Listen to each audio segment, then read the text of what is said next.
성인간호학 총론 파트 공부를 한번 해보도록 하겠습니다. 국가시험 준비하느라고 고생이 많으시죠. 특히 성인간호학 같은 경우는 양이 너무 많아서 너무 고생이 많으신데 신규 간호사 가서도 이 내용들은 성인간호학 파트 내용들은 워낙 필요한 내용들이니까 국가시험 준비도 하지만 신규 간호사 가서도 어, 빨리 적응을 하고 하는데 도움이 많이 될 것이다 라고 긍정적인 생각을 가지시고 힘을 내셔서 공부를 하셨으면 좋겠습니다. 총론 파트는 워낙 이제 양이 좀 많은 파트이기도 하고 어떻게 보면 뒤에 강론 파트에서 이 총론 파트의 내용들이 좀 녹아내려서 내용들이 나와 있기 때문에 여러분들이 보셨을 때 좀 어디선가 많이 봤는데 막 이런 것들이 좀 있으실 거예요. 총론은 좀 그러한 기억들을 좀 되살리셔서 그 내용들을 좀 더 이렇게 체계적으로 정리를 좀 해놓으시면 좀 좋을 것 같고요. 또 한 가지는 저희가 국가시험을 볼 때 총론 파트가 1번부터 거의 10번, 많게는 이제 11번까지 이렇게 나오게 되는데, 거기 파트에 나왔을 때 처음부터 내가 봤을 때 문제를 모르는 문제를 발견이 된다. 이렇게 되면 이제 멘탈이 흔들리기 시작하죠. 그래서 총론 파트는 한번 기본 개념을 쫙 정리를 해놓고 숙지를 해놓고 국가시험을 가는 게 멘탈에 흔들리지 않는 그런 그 방법이 될 수 있겠습니다. 그래서 총론 파트는 보시면 여기에 이제 성인의 이해, 그 다음에 수분 전해질 균형, 산염기 균형, 면역 반응, 통증, 종양, 수술, 샥, 응급, 노인, 재활, 호스피스까지 해서 12개 항목으로 되어 있는데요. 여기에서 가장 많이 나오는 거는 이 수분 전해질 균형 요 파트랑 여기는 뭐 항상 나왔죠, 그죠?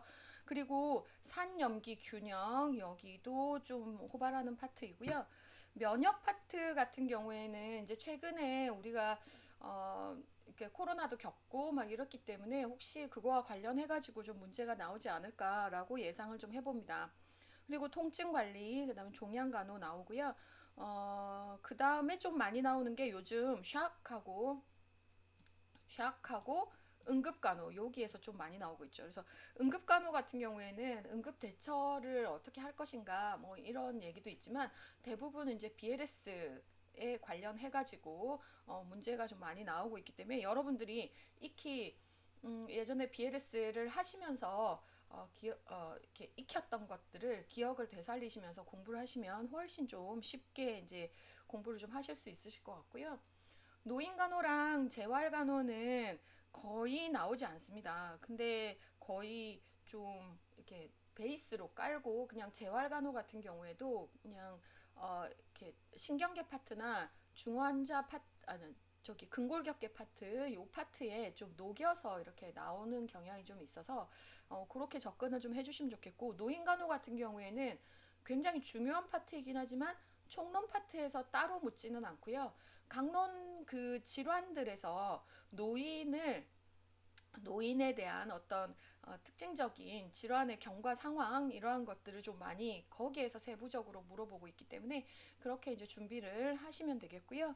호스피스 같은 경우에도 간간히 이제 한 문제씩 나오고 있는데 좀 기본적인 내용으로 이렇게 거의 나오고 있어서 여기도 준비하는데 크게 어렵지는 않을 것 같습니다. 자, 지금 설명해 드리는 교재에 대해서 이 질문들이 계속 들어와서 말씀을 드리는데요. 지금 설명해 드리는 이 개념서는 퍼시픽에서 나온 간호학 개념서 이용하고 있습니다. 이것뿐만 아니고 다른 회사 필통에서도 그렇고 좀 정리가 잘 되어 있어요. 그래서 그 내용들을 그 책들을 놓고 이렇게 보시면 되겠어요. 거의 내용이 거의 비슷하게 나옵니다. 그리고 출제 경향은 제가 설명드렸던 내용들에서 조금 더 여기에서도 이제 추가적으로 설명하고 있는 게 여기에 전해질 산염기 균형 파트에서는 정상 수치에 대해서 범위에 숙지하고 면역, 시학 간호에서는 각 과민 반응과 샤악의 유행을 정확히 암기를 해라. 특히 전해질 산염기 불균형의 경우에는 사례형 문제에서도 빈번하게 등장을 하고 있기 때문에 그 증상에 대해서 각 질환들을 정확히 분류하고 그에 해당하는 처치들을 잘 알고 있어야 된다. 이렇게 얘기를 하고 있죠. 그래서 이제 조금 이제 세부적인 내용으로 좀 들어가 보시면 성인간호학의 이제 성인의 이해죠. 이제 그래서 뭐 우리가 그 에릭슨의 심리 사회적 발달 8단계가 있죠. 그죠? 그래서 그 앞쪽에 있는 내용은 조금 잘라내고 청년기부터 시작을 해서 이렇게 보시면 청년기, 성인 정기, 중년기, 노년기 이렇게 나누고 있고요. 여기에서 청년기에서는 자율성과 이제 자립 요런 이제 발달 과업을 가지고 이렇게 진행을 하고 이렇게 진행 발달 과업을 가지고 아이고 갑자기 마우스가 말을 안 들어서요. 미안합니다. 자, 그래서 성인 청년기, 성인 정기, 그 다음에 중년기, 노년기, 요 단계에 따라서 발달 과업이 있고, 그죠? 그 과업들을 잘 수행해야 그 다음 단계로 잘 넘어가는 이런 것들을 이룰 수가 있겠죠? 잘 나아갈 수가 있겠지만, 중간에 이제 어떤 위기들, 이러한 것들이 이제 발생을 할 수 있고, 그러한 것들을 또 어떻게 잘 이겨나가느냐에 따라서 다음 단계로 이제 또 잘 넘어갈 수 있겠습니다. 그래서 여기에 보시면 이제 청년기다 이렇게 되면 우리가 청년기에는 보통 정체성과 역할 혼동 그쵸 그런 게 있었죠. 음, 그래서 여기에 보시면 이제 발달 과업이 자율성과 자립 이런 쪽으로 이제 좀 있었고 그 다음에 성인 이제 전기로 가시면 이제 친밀감과 자아도취 또는 고립감 이런 것들이 있었죠. 그래서 친밀감 여기에서 친구들 동료들 간의 친밀감 사회성을 이제 발달을 시키면서 결혼과 출산을 통한 현실 적응 그다음에 객관적 사고를 현실 수용하고 부모로부터 완전히 독립해야 되는 요 시기가 이제 성인 전기의 시기입니다. 자, 그리고 이제 우리가 이제 시험에 잘 나오는 부분은 여기 또 이제 중년기 파트와 이제 노년기 파트예요. 그래서 중년기 파트는 이제 생산성과 침체성이다 이렇게 나오고 있죠. 그래서 자녀의 독립에 대한 대견함과 서운함, 그 다음에 신체의 쇠약을 느끼면서 건강을 이제 몰두하게 되고, 그 다음에 자신과 비슷한 연령대에 이제 친밀감을 느끼면서 타인에 대한 관심에 확대되고 가정과 직장에서 사회적 지위의 확보로서 이제 굉장히 만족하게 되는 이러한 특징들을 이제 가지고 있습니다. 자, 노년기는 요때는 이제 뭔가 이제 마무리하는 단계이잖아요. 그래서 굉장히 뭔가 이제 위기가 좀 많이 오게 되죠. 특히나 이 배우자의 죽음 같은 경우에는 굉장히 이제 이렇게 노년에서의 굉장히 큰 위기로 일단 다가오게 되고 여기에서는 그러니까 배우자가 죽고 어, 1년 이내에 이제 사망하는 확률이 거의 50% 가까이 올라갈 정도로 굉장히 이제 충격적인 사건으로 이제 들어가게 되는 굉장한 큰 상실감을 느끼는 그런 단계라고 할 수 있겠습니다. 자, 그래서 요 때는 노년기에는 이제 삶의 통합. 그래서 에릭슨도 뭐라 그랬냐면 통합성과 절망감이다. 이렇게 이제 단계이다. 이렇게 얘기를 했죠. 그래서 삶의 통합을 하고 자기의 인생에 수용을 하는 요 단계가 노년기라고 할 수 있겠습니다. 그래서 여기 이제 청년기의 이제 특성해서 이제 표에 나와 있는 내용들을 쭉 다시 한번 정리한 부분들이니까 어렵지는 않아요. 하지만 기본적인 내용들이 이제 나오고 있으므로 이 부분들을 정리를 읽어보시면서 정리를 해보시면 되겠습니다. 자, 그리고 여기 중년기에는 이제 건강관리 부분에서 과도한 칼로리 섭취는 이제 관상동맥 질환, 고혈압, 신부전, 비만, 죽상경화증 원인이 되기 때문에 체중 조절이 필요하다 이렇게 되어 있죠. 그래서 여자들 같은 경우에는 이제 35세가 이제 넘어가면 여성 호르몬이 이게 그러니까 여성 호르몬이 줄어들기 시작하면서 그의 반동으로 이렇게 체중이 계속 1년에 500g씩이 계속 늘잖아요. 그럼 10년이 지나면 거의 5kg 정도가 늘고 20년이 지나면 한 10kg 정도가 늘기 때문에 지금 한 30대쯤에 어, 체중이 나중에 한 4, 50대 정도가 되면 한 10kg 정도가 이제 불어 있는 거를 좀 볼 수 있습니다. 그러면서 여러 가지 이제 질환들이 이제 시달리게 돼서 체중 조절이 반드시 이제 필요해서 균형 잡힌 식이와 운동들을 통해서 이제 건강 관리를 잘 해나가야 되겠습니다. 그리고 중년기의 성은 성적 흥미와 기능이 감소한다고 해서 하지 않는다. 뭐 이렇게 생각하진 않고 특히 이제 노인 같은 경우 에도 노인의 성 부분에서 지난번에 이제 노인 간호 설명을 할 때 설명드렸듯이 노인에서도 성생활은 중요한 내용 중에 하나죠. 그죠? 그래서 뭐 이렇게 성이 이제 완전히 끝났다. 뭐 이렇게 하지 않는다. 이렇게 생각한다는 것은 잘못된 인식입니다. 그래서 그거와 관련해가지고 성생활과 관련해서 불편한 점들이 계속 내부적으로 이렇게 들어가게 되고 특히 노인 같은 경우에는 음성적으로 이렇게 되면서 좀그 내가 돈 주고 하는데 이제 계속 그런데 이제 찾아가게 되면서 오히려 성병 문제라든지 이런 쪽으로 이제 노출이 더 많이 됐었잖아요. 그래서 그런 쪽으로 이제 또 관리를 잘 해주실 필요가 있겠다라고 이제 보시면 되겠습니다. 자, 노년기에서는 노년기의 사고다 해가지고 이제 빈곤, 병고, 무위, 고독 이렇게 나오고 있는데 요 중에서 가장 심한 게 뭐라 그랬어요? 이 역할 상실로 인한 허무함 경험과 이 배우자의 사망으로 인한 어떤 외로운 경험, 그 다음에 상실감 이러한 것들이 가장 이제 큰 내용이라 했었죠. 자, 그래서 이제 발달 과업으로는 배우자의 죽음에 대한 적응, 요거가 굉장히 좀 중요한 내용으로 들어가고 있습니다. 자, 발달 내용은 인간의 이해에 대한 부분은 이제 여기까지 하고요. 이제 수분 전해질 균형 파트 들어가도록 하겠습니다.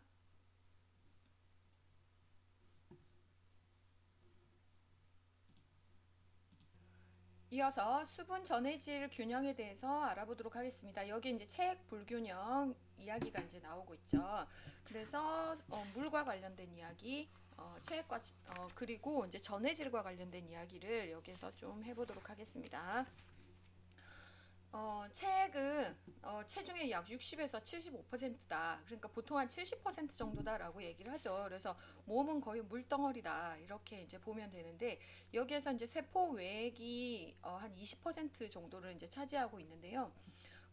여기에서 이제 혈장액, 간질액, 체강액 요것들로 이제 구성이 되어 있어요. 그래서 혈장액 같은 경우에는 이제 플라즈마 솔루션, 그쵸? 여기에서 여기 혈장액은 어, 혈액 그 혈관 내에 이렇게 존재하는 혈액이다라고 이제 보시면 되겠고요.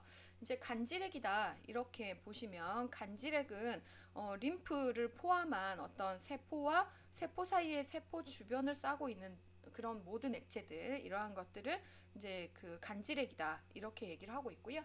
여기 이제 체강액이다라고 얘기를 하면 이거는 세포 외액 중에서 이제 상피세포층에 의해서 이제 분리된 거. 그래서 신체 분비물을 이제 포함을 해서 나가는데 보시면 이제 뭐 타액이라든지 뇌척수액, 심낭액, 관절강액, 소화액, 방광내 수분, 안구내액, 담즙액, 복막강액, 내액, 뭐 이러한 이제 체강액들을 이제 이야기하고 있습니다. 그래서 이러한 물들이 정상적으로 이제 기능을 잘 하게 되면 세포의 영양분, 수분, 전해질을 전달하고 이제 노폐물을 운반하는 이러한 역할들을 하게 되고요.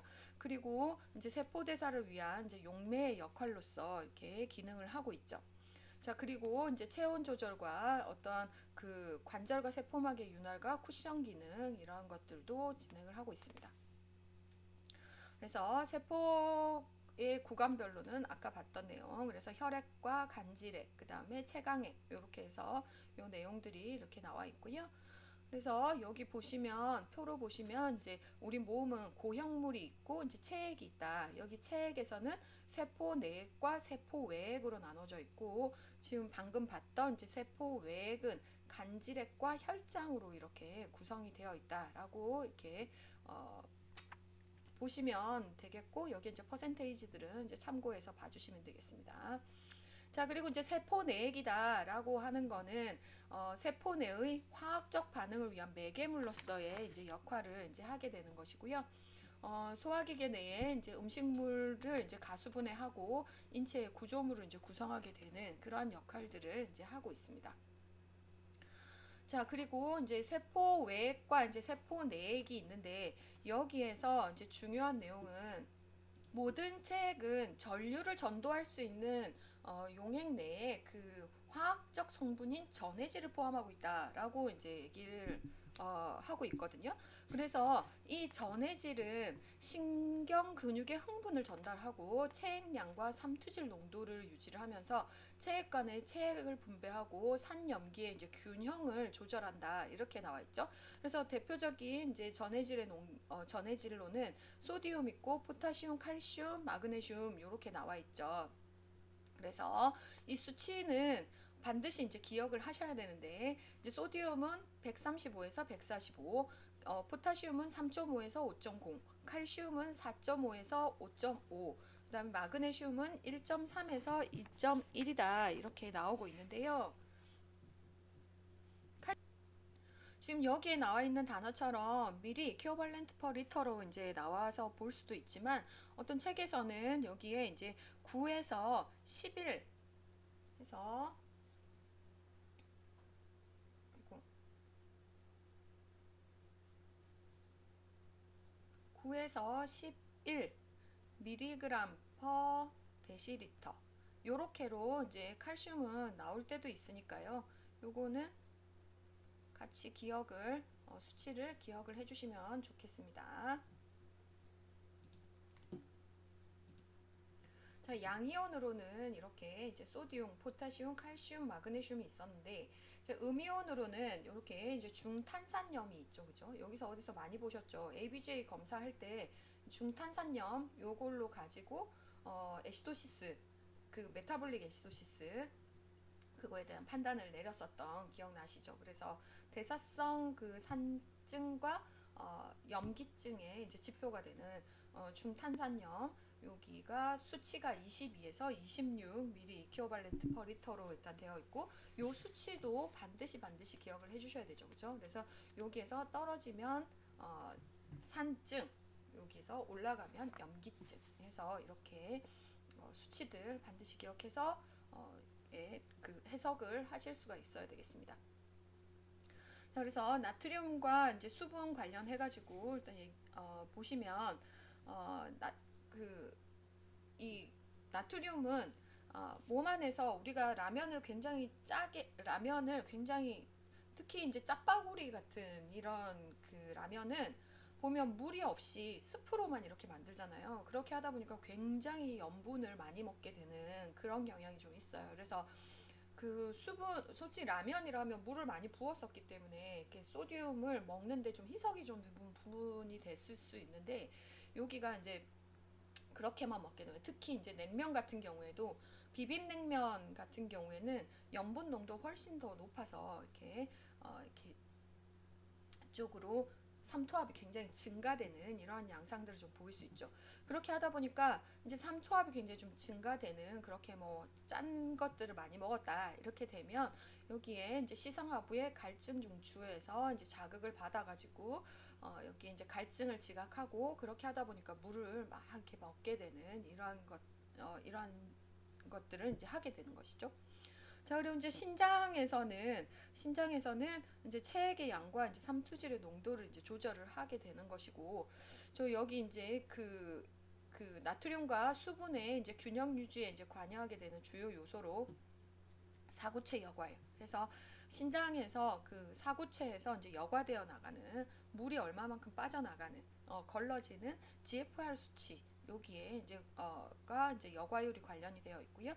그다음에 항이뇨 호르몬 그렇죠. 그래서 항이뇨 호르몬은 우리가 잘 때 분비가 되죠. 그렇게 하다 보니까 어떻게 돼요? 소변이 안 나가죠, 그렇죠. 그래서 잠을 자다가 깨지 않고 계속 잘 수 있도록 하고 나중에 깨고 나면 이제 항이뇨 호르몬이 분비가 되면서 우리가 이제 아침에 일어나게 되면 이제 소변을 이제 보러 가게 되는 이러한 이제 그러니까 이러한 것들을 하게 되면서 이제 수분의 균형 유지와 이제 관련을 이렇게 하고 있습니다. 그리고 레닌, 안지오텐신, 알도스테론 체계에 의해서도 이렇게 나트륨과 수분의 균형을 이제 유지를 하고 있습니다. 그래서 이 내용들은 익히 그 신장 파트에서도 이제 설명을 드렸었던 내용들이고 해서 읽어보시면 아시는 내용들이라 여기에서 보시면 항이뇨 호르몬이 분비가 됐을 때는 소변이 안 나오고 그쵸? 그리고 항이뇨 호르몬이 분비가 안 됐을 때는 소변이 콸콸콸콸 나오죠. 그쵸? 그래서 콸콸콸콸 나오는 그래서 분비가 억제됐을 때는 요붕증 그쵸? 이러한 것들이 이제 생기면서 소디움 수치가 굉장히 좀 올라가는 이러한 상황들이 이제 벌어질 수 있습니다. 자, 하지만 항이뇨 호르몬이 이제 분비가 되면 소변이 그만큼 안 빠져나갔기 때문에 혈액량이 증가되고 삼투질의 농도가 감소되면서 이제 이런 그 농도가 감소되면서 혈압이 증가되는 이러한 양상을 보이고 있습니다. 레진안지오텐신, 알도스테론 체계는 우리가 이거는 이제 신장에서 이렇게 이 활성화가 되는 거잖아요. 그쵸? 그래서 순환 혈액량이 감소가 돼서 이제 신장으로 가는 혈류량이 이제 줄어든 거를 이제 감지를 하게 되면 여기 이제 안지오텐신계가 이렇게 활성화가 되면서 여기에 이제 평활근을 이제 수축하게 되고 그다음에 부신피질을 자극해서 알도스테론을 이제 분비를 해서 원위세뇨관에서 이제 나트륨과 수분의 재흡수를 촉진을 해서 이제 수분을 이렇게 끌어당겨가지고 그쵸? 끌어당겨서 보존을 해서 이제 혈액량을 증가시켜서 수축기에 혈압을 상승시키는 이러한 체계들로 통해서 이렇게 수분이 조절이 되고 있습니다. 자, 그리고 자, 체액과 전해질의 이동은 농도 차이와 압력 차이에 의해서 이동을 합니다. 그래서 농도 차이는 확산이라든지 이제 능동적 운반 그리고 삼투에 의해서 이동을 하게 되는 것이고요. 이제 압력 차이에 의한 이동은 이제 혈액의 정수압에서 모세혈관 내에 있는 혈구와 혈장의 압력에 의해서 이렇게 이동을 하고 그다음에 이제 교질 삼투압과 여가압에 의해서 이제 움직이게 되는데 자 우리가 이제 교질 삼투압에 대해서는 우리가 간질환 배우실 때 계속 이야기가 나오고 있죠. 그죠? 그래서 이 교질 삼투압은 혈장 단백 알부민에 의해서 일단 나타나는 이제 압력이라고 할 수 있겠습니다. 그래서 알부민의 역할은 혈관 내에서 이제 수분을 유지하는 것이다 이렇게 되고 있는데요. 이거는 그 알부민은 그 혈관 속에 이제 체액이 이렇게 머무르게 이렇게 하면서 혈관과 조직 사이의 삼투압에 이제 중요한 역할을 이제 하게 되는 것이죠. 근데 이 알부민의 농도가 떨어지면 혈관 밖으로 체액이 이제 빠져나가면서 이제 혈액량이 줄고 그리고 이제 혈압이 이제 떨어지고 어지럼증, 부종, 복수 이러한 것들이 이제 발생이 되게 되는 것이죠. 그래서 이 알부민의 이제 수치가 이제 계속 나오고 있잖아요. 그래서 3.5에서 5.2 그램 퍼 데시리터 이렇게 이제 정상 범위가 나오고 있는데 우리가 이 수치 이하로 많이 떨어졌을 때는 우리가 영양 결핍의 어떤 지표로서도 이제 활용이 되고 있습니다. 그리고 이제 간 질환에 있는 환자들에 있어서는 이 간이 간 질환이 있을 때는 알부민이 전적으로 간에서만 합성이 되고 있기 때문에 간 기능이 저하된다든지 이렇게 되면 이제 감소하겠죠, 그렇죠? 그래서 간 질환 환자들에서 이게 좀 낮게 나오고 있고 이제 복수가 많이 생기고 이러한 증상들을 이제 계속 보이게 되는 것이죠. 그래서 간 질환 환자들은 이제 복수천자를 하게 되면 이제 알부민이 이제 더 이렇게 떨어지게 되는 이러한 양상들을 보이고 있기 때문에 알부민을 이제 주사를 맞으시면서 이렇게 복수천자를 진행을 하시는 것으로 이제 대부분 하고 있습니다. 자, 그래서 여기에 간기능 저하, 그죠? 간기능 저하, 아까 영양실조 얘기했고요. 그거 이외에도 신장 질환이라든지 염증, 쇼크에 의해서도 이제 좀 감소할 수 있는 그런 어, 그 알부민은 그렇게 감소할 수 있겠습니다. 자, 교질 삼투압에 대한 내용은 이건 반드시 이게 뭐지? 이렇게 생각하시면 안 되고 반드시 알부민과 연관돼서 여기에서 이제 수분, 혈관 내의 수분을 유지하는 그러한 역할을 하는 것이다 라고 잘 기억을 해주시면 좋겠습니다. 자, 수분 불균형에 대해서 이제 설명을 해보겠습니다. 수분 불균형은 결핍이거나 과다이거나, 그러니까 물이 완전히 적거나 많거나 이 두 개 중에 한 가겠죠. 그렇게 보면 불균형에 이 적어서 문제가 되는 세포 외액량의 결핍이다. 이렇게 되면 혈장의 간질에게 이제 감소를 의미를 하겠죠. 이렇게 하니까 여기에서 수분 소실이 되고 이렇게 되니까 이제 혈액량이 감소되고 말초 혈관이 수축되고 심박동수가 증가되는 이러한 이제 양상들을 이제 보이고 있죠. 그래서 자, 원인은 수분과 나트륨이 섭취되는 것보다 더 많이 빠져나가서 이제 발생이 되는 거죠. 그럼 불충분한 섭취. 그래서 의식 장애라든지 금식이라든지 혼수라든지 이러한 것들에 의해서 섭취가 안 됐을 때 물을 못 먹어서 이렇게 발생이 되는 이러한 경우가 있고 이제 배설의 증가해서 설사나 구토 이러한 것들 그다음에 이제 요봉증이라든지 이러한 것들에서 물이 많이 빠져나가서 이렇게 문제가 됐을 때 특히 이제 피부 같은 경우는 이제 화상이라든지 이러한 것들이 이제 배설이 증가되면서 이제 배출이 많이 되면서 이제 세포 외액량의 결핍이 이제 나타나는 그런 경우를 이제 볼 수 있겠습니다. 증상은 우리가 여기가 이제 출제가 19, 20년도에 기출로 이제 뜨고 있는데요. 여기서 보시면 의식이 있는 경우에는 이제 갈증이 있죠. 그래서 우리가 아까 수분 소실로 인해서 혈청 나트륨 농도가 증가하면 이제 삼투 수용체가 이제 자극이 되면서 갈증을 유발해가지고 이렇게 해서 이렇게 그 고삼투성을 갈증을 이제 유발하게 되는 이러한 이제 것들이 이루어지게 되는 그런 기전에 따라서 이제 갈증이 이제 생기게 되는 것이고 그래서 여러분들이 라면을 찻바구리를 해서 이제 먹었는데 조금 있으면 물이 엄청 땡기는 이러한 이제 갈증의 증상들이 일단 나타나겠습니다. 그리고 피부 탄력성이 저하되고요.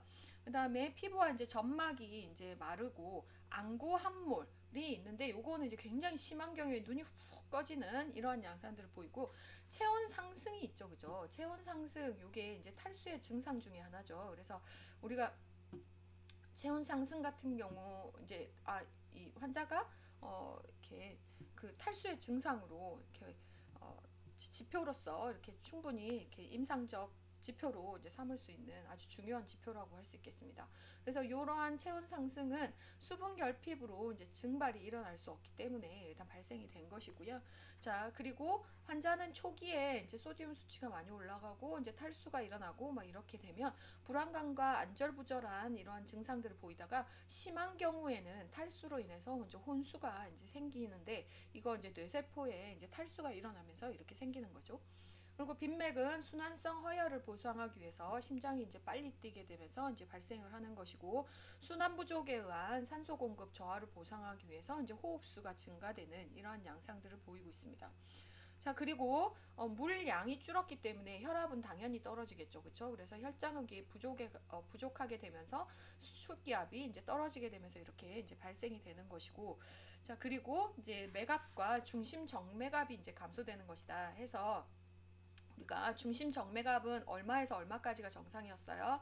우리가 5에서 10까지가 정상이었어요. 그쵸? 그래서 탈수인 것 같은 경우에는 5 이하로 떨어졌을 때 요때가 이제 중심 정맥압을 지표로 해서 일단 탈수를 이제 확인할 수 있고요. 그쵸? 그래서 이런 경우에 중심 정맥압을 지금 측정했는데 2가 나왔다. 그러면 넌 지금 어떻게 하겠냐? 이렇게 되면 이제 물을 주는 것으로 이렇게 수액을 보충한다가 이제 답으로 이제 들어가도록 하겠죠. 그래서 그런 식으로 이제 문제가 나올 수 있으니까 일단 확인을 하실 수 있고요. 자, 그리고 그 체중 감소 있고 그다음에 핍뇨가 있고요. 그다음에 이제 탈수의 검사 결과가 이렇게 쭉 나오고 있는데 자, 당연히 이제 혈청 삼투압 농도가 일단 증가가 되는 이러한 양상을 보이면서 295 밀리오스몰 이상 이렇게 증가되어 있는 양상을 보이고, 그다음에 소디움 수치가 일단 증가하거나 정상이다 해서 대부분은 이제 증가되어 있는 양상 이렇게 보이고 있겠죠. 그리고 비유행과 이제 고혈당, 그죠? 그리고 HCT가 이렇게 상승을 하는 것으로 되어 있는데, 자, 이거는 혈장이 이제 용량이 감소가 되면서 나타나는 어떤 그 상대적인 증가이지 얘 스스로 자체가 뭔가 이렇게 막 상승이 되는 그런 것들은 아니에요. 그래서 혈액의 농축에 의해서 이렇게 상승이 되는 것으로 일단 보시면 되겠습니다. 어쨌든 검사 결과는 혈청 삼투압 농도, 그다음에 혈청 내 소디움 농도, 그다음 비유엔 고혈당, 그리고 HCT의 상승해서 이렇게 5가지로 검사 결과를 확인하실 수가 있겠습니다. 자, 간호중재로는 아까 보셨던 그런 증상 및 징후 관련해가지고 일단 이렇게 다 확인을 하실 수가 있죠. 그래서 혈압이 저하되고, 맥박이 증가하고, 체온이 상승하고, 호흡이수가 증가하고, 그렇죠? 그리고 이제 소변량이 감소하고, 체중이 감소되면서 의식 상태가 이제 나빠지고, 그다음에 임상 결과에 따라서 이런 것들도 확인할 수 있고, 피부 상태 이러한 것들도 이제 사정으로 들어가도록 하겠습니다. 자, 그래서 중재는 구강이나 정맥으로 수분 보충을 해주셔야죠, 그쵸? 그래서 여기에 이제 수분 보충을 해주시되 너무 빨리 주입하면 뇌부종과 폐부종이 발생할 수 있기 때문에 적당한 속도로 적당히 빠르게 이렇게 보충을 이제 해주시면 되겠습니다. 자, 그리고 여기 출혈 시 혈액 만약에 출혈에 의해서 이렇게 발생이 되면 그 혈액 소실량을 제한하기 위해서 이제 출혈을 멈출 수 있도록 이렇게 해주시고, 이제 필요한 경우에는 이제 뭐 수혈이라든지 이런 것들을 통해서 이제 세포 외액을 이제 채워주실 수 있으실 것 같고, 자, 그리고 이제 적당한 영양 공급 이런 것들을 하고, 그 다음에 여기는 사정 내용으로 들어가면 좋을 텐데, 여기 CVP와 폐동맥압 이러한 것들은 이제 모니터링을 이제 하게 되고, 필요시 이렇게 트렌델렌버그 체위를 이제 취해준다. 그래서 필요시입니다. 반드시가 아니고. 그리고 피부 구강 간호 해주시고요. 입이 마르기 때문에 입에 이제 냄새도 좀 많이 나고 이렇게 이제 될 수 있어서 구강 간호 해주시고요. 혼돈이 생기면 침상 난간을 올리고 필요시 억제대를 이제 적용을 하도록 이렇게 해야겠습니다. 자, 세포 외액량이 이제 과다됐을 때, 이럴 때는 이제 보시면 혈장액이라든지 이제 간질액 이러한 것들이 다 증가되는 양상들을 보이고 있는 것이죠. 자, 그래서 세포 외액량이 과다가 되면 정수압의 증가로 인해서 이제 수분이 조직으로 이동되면서 말초 부종과 이 폐부종이 이제 유발되는 것을 이제 볼 수 있겠습니다. 그래서 세포 물이 이대로 이제 또 보시면 이제 또 항상성에 의해서 물이 이제 조금 많이 찼다 이렇게 되면 이제 또 많이 빠지고 이렇게 되는데, 이게 좀 제대로 안 되면서 계속 몸 안에 이렇게 물이 많은 경우에는 이렇게 부종들이 이제 발생이 되는 이러한 현상들이 이제 벌어지게 되는 것이죠. 그래서 원인을 보시면 이제 여러분들이 먹은 차파구리 이제 먹어서 이제 소디움 수치가 이제 올라가는 이러한 것이 이제 원인이 되고, 그래서 이제 물을 많이 끌어당기는 그런 문제가 이제 생기고, 그래서 우리가 심장 환자들이나 이런 환자들은 우리가 소디움 이렇게 짠 것들을 많이 먹었을 때 물을 좀 많이 끌어당기게 되니까 여기가 이제 심부전에 로딩이 더 많이 생기게 되는 거잖아요. 그래서 짜게 먹지 말라고 이렇게 계속 이제 심장에 부담을 주지 않도록 그 세포 외액량이 늘어나지 않도록 하기 위해서 소디움을 저염 시기를 하라 이렇게 이제 하고 있습니다. 자, 신장 질환일 때도 이제 소디움과 관련해가지고 이제 배출과 이런 것들이 그 배출과 재흡수에 대해서 이제 계속 문제가 생기고 있기 때문에 이런 때도 이제 신장 질환일 때도 이러한 이렇게 문제가 세포 외액량이 과다될 수 있는 경우가 이제 생기겠습니다. 자, 그리고 화상이라든지 단백질 결핍이 이제 회복되면서 혈관 내로 이제 체액이 이동하면서 이렇게 수분이 이제 과다하게 되는 이러한 상황들이 생기고요.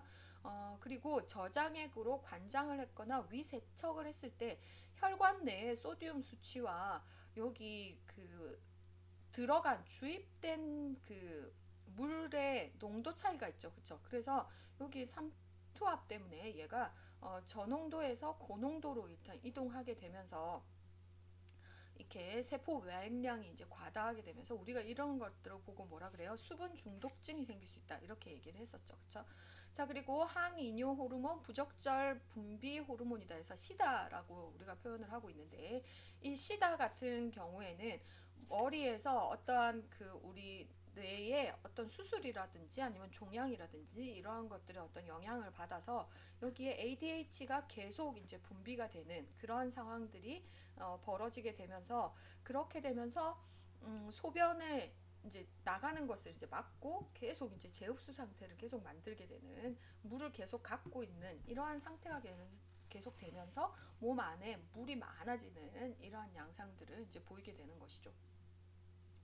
그래서 증상들을 보면 우리가 체액량이 많아졌기 때문에 아까 폐 부종이 생길 수 있다 그랬죠. 그래서 폐의 수분의 우열 때문에 호흡 곤란이 일단 발생이 되고요. 그리고 이제 폐포의 수분 축적으로 인해서 계속적인 자극적인 기침이라든지, 그 다음에 폐포에 이제 수분으로 우열이 되어서 이제 악설음이라든지 폐에 이제 들리지 말아야 할 이제 폐음이 이제 들리게 되죠. 그래서 악설음은 우리가 수포음이라고도 이제 얘기를 하죠. 그래서 이제 악설음은 이제 크래클 사운드다 이렇게 얘기를 하고, 이제 수포음은 라엘이다 이렇게 이제 얘기를 하고 있는데 어차피 같은 이야기입니다. 그래서 라엘이나 이제 이 크래클 사운드 수포음은 우리가 이제 눈을 발로 밟았을 때 나는 소리, 뽀드득 뽀드득 하는 이제 그러한 이제 소리들이 이제 들리는데, 요게 이제 수분으로 우려이 돼서 그러한 이제 비정상적인 이제 폐음이 이제 발생이 되는 것이고요.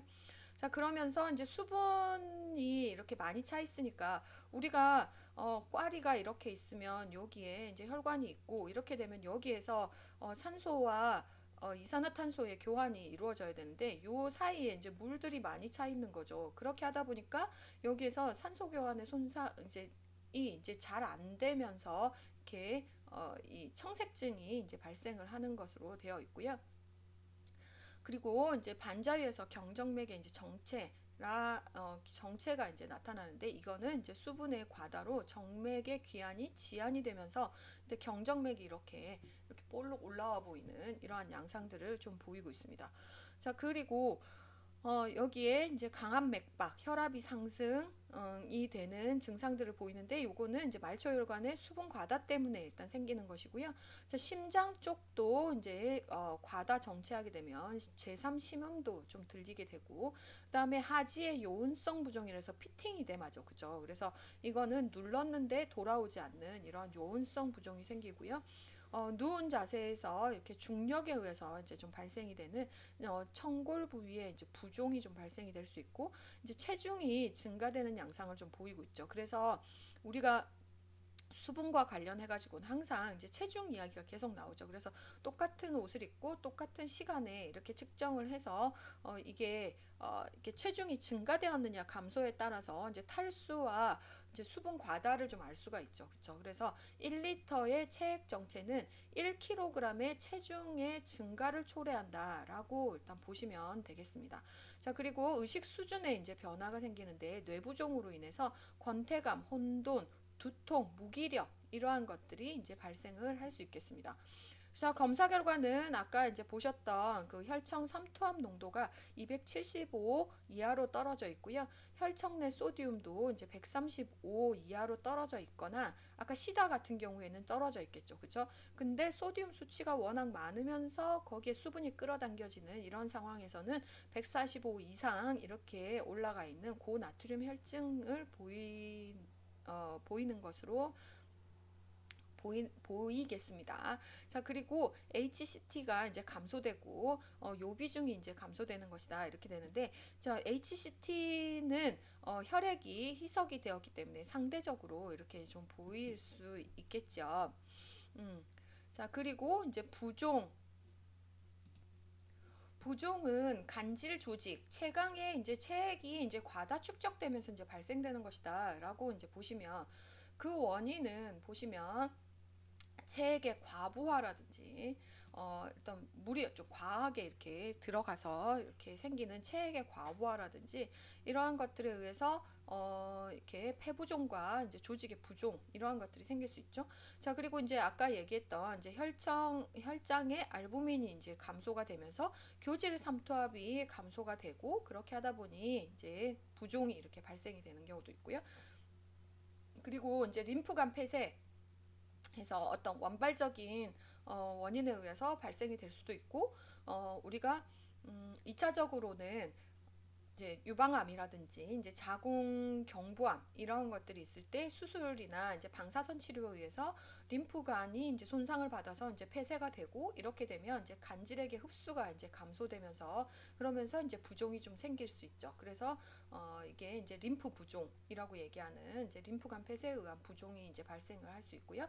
자, 이제 조직 손상에 의해서도 발생을 할 수 있습니다. 그렇죠? 우리가 이렇게 다쳤거나 이렇게 손을 비었다. 이렇게 되면 거기에 이제 염증 반응들이 쭉 있다 나타나죠. 그렇죠? 그래서 모세혈관의 투과성이 이제 증가가 되면서 여기에서도 이제 부종이 일어나는 이러한 기전에 의해서 이렇게 여러 가지 원인들로 인해서 이러한 기전으로 이제 부종이 발생하는 것을 볼 수 있습니다.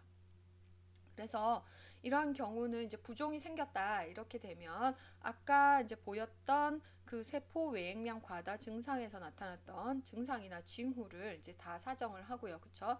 자, 그리고 이제 중재로는 이제 물을 빼야 되겠죠. 그쵸? 그래서 이렇게 물이 과하게 들어가지 않도록 해서 이제 예방을 해야 하겠고요.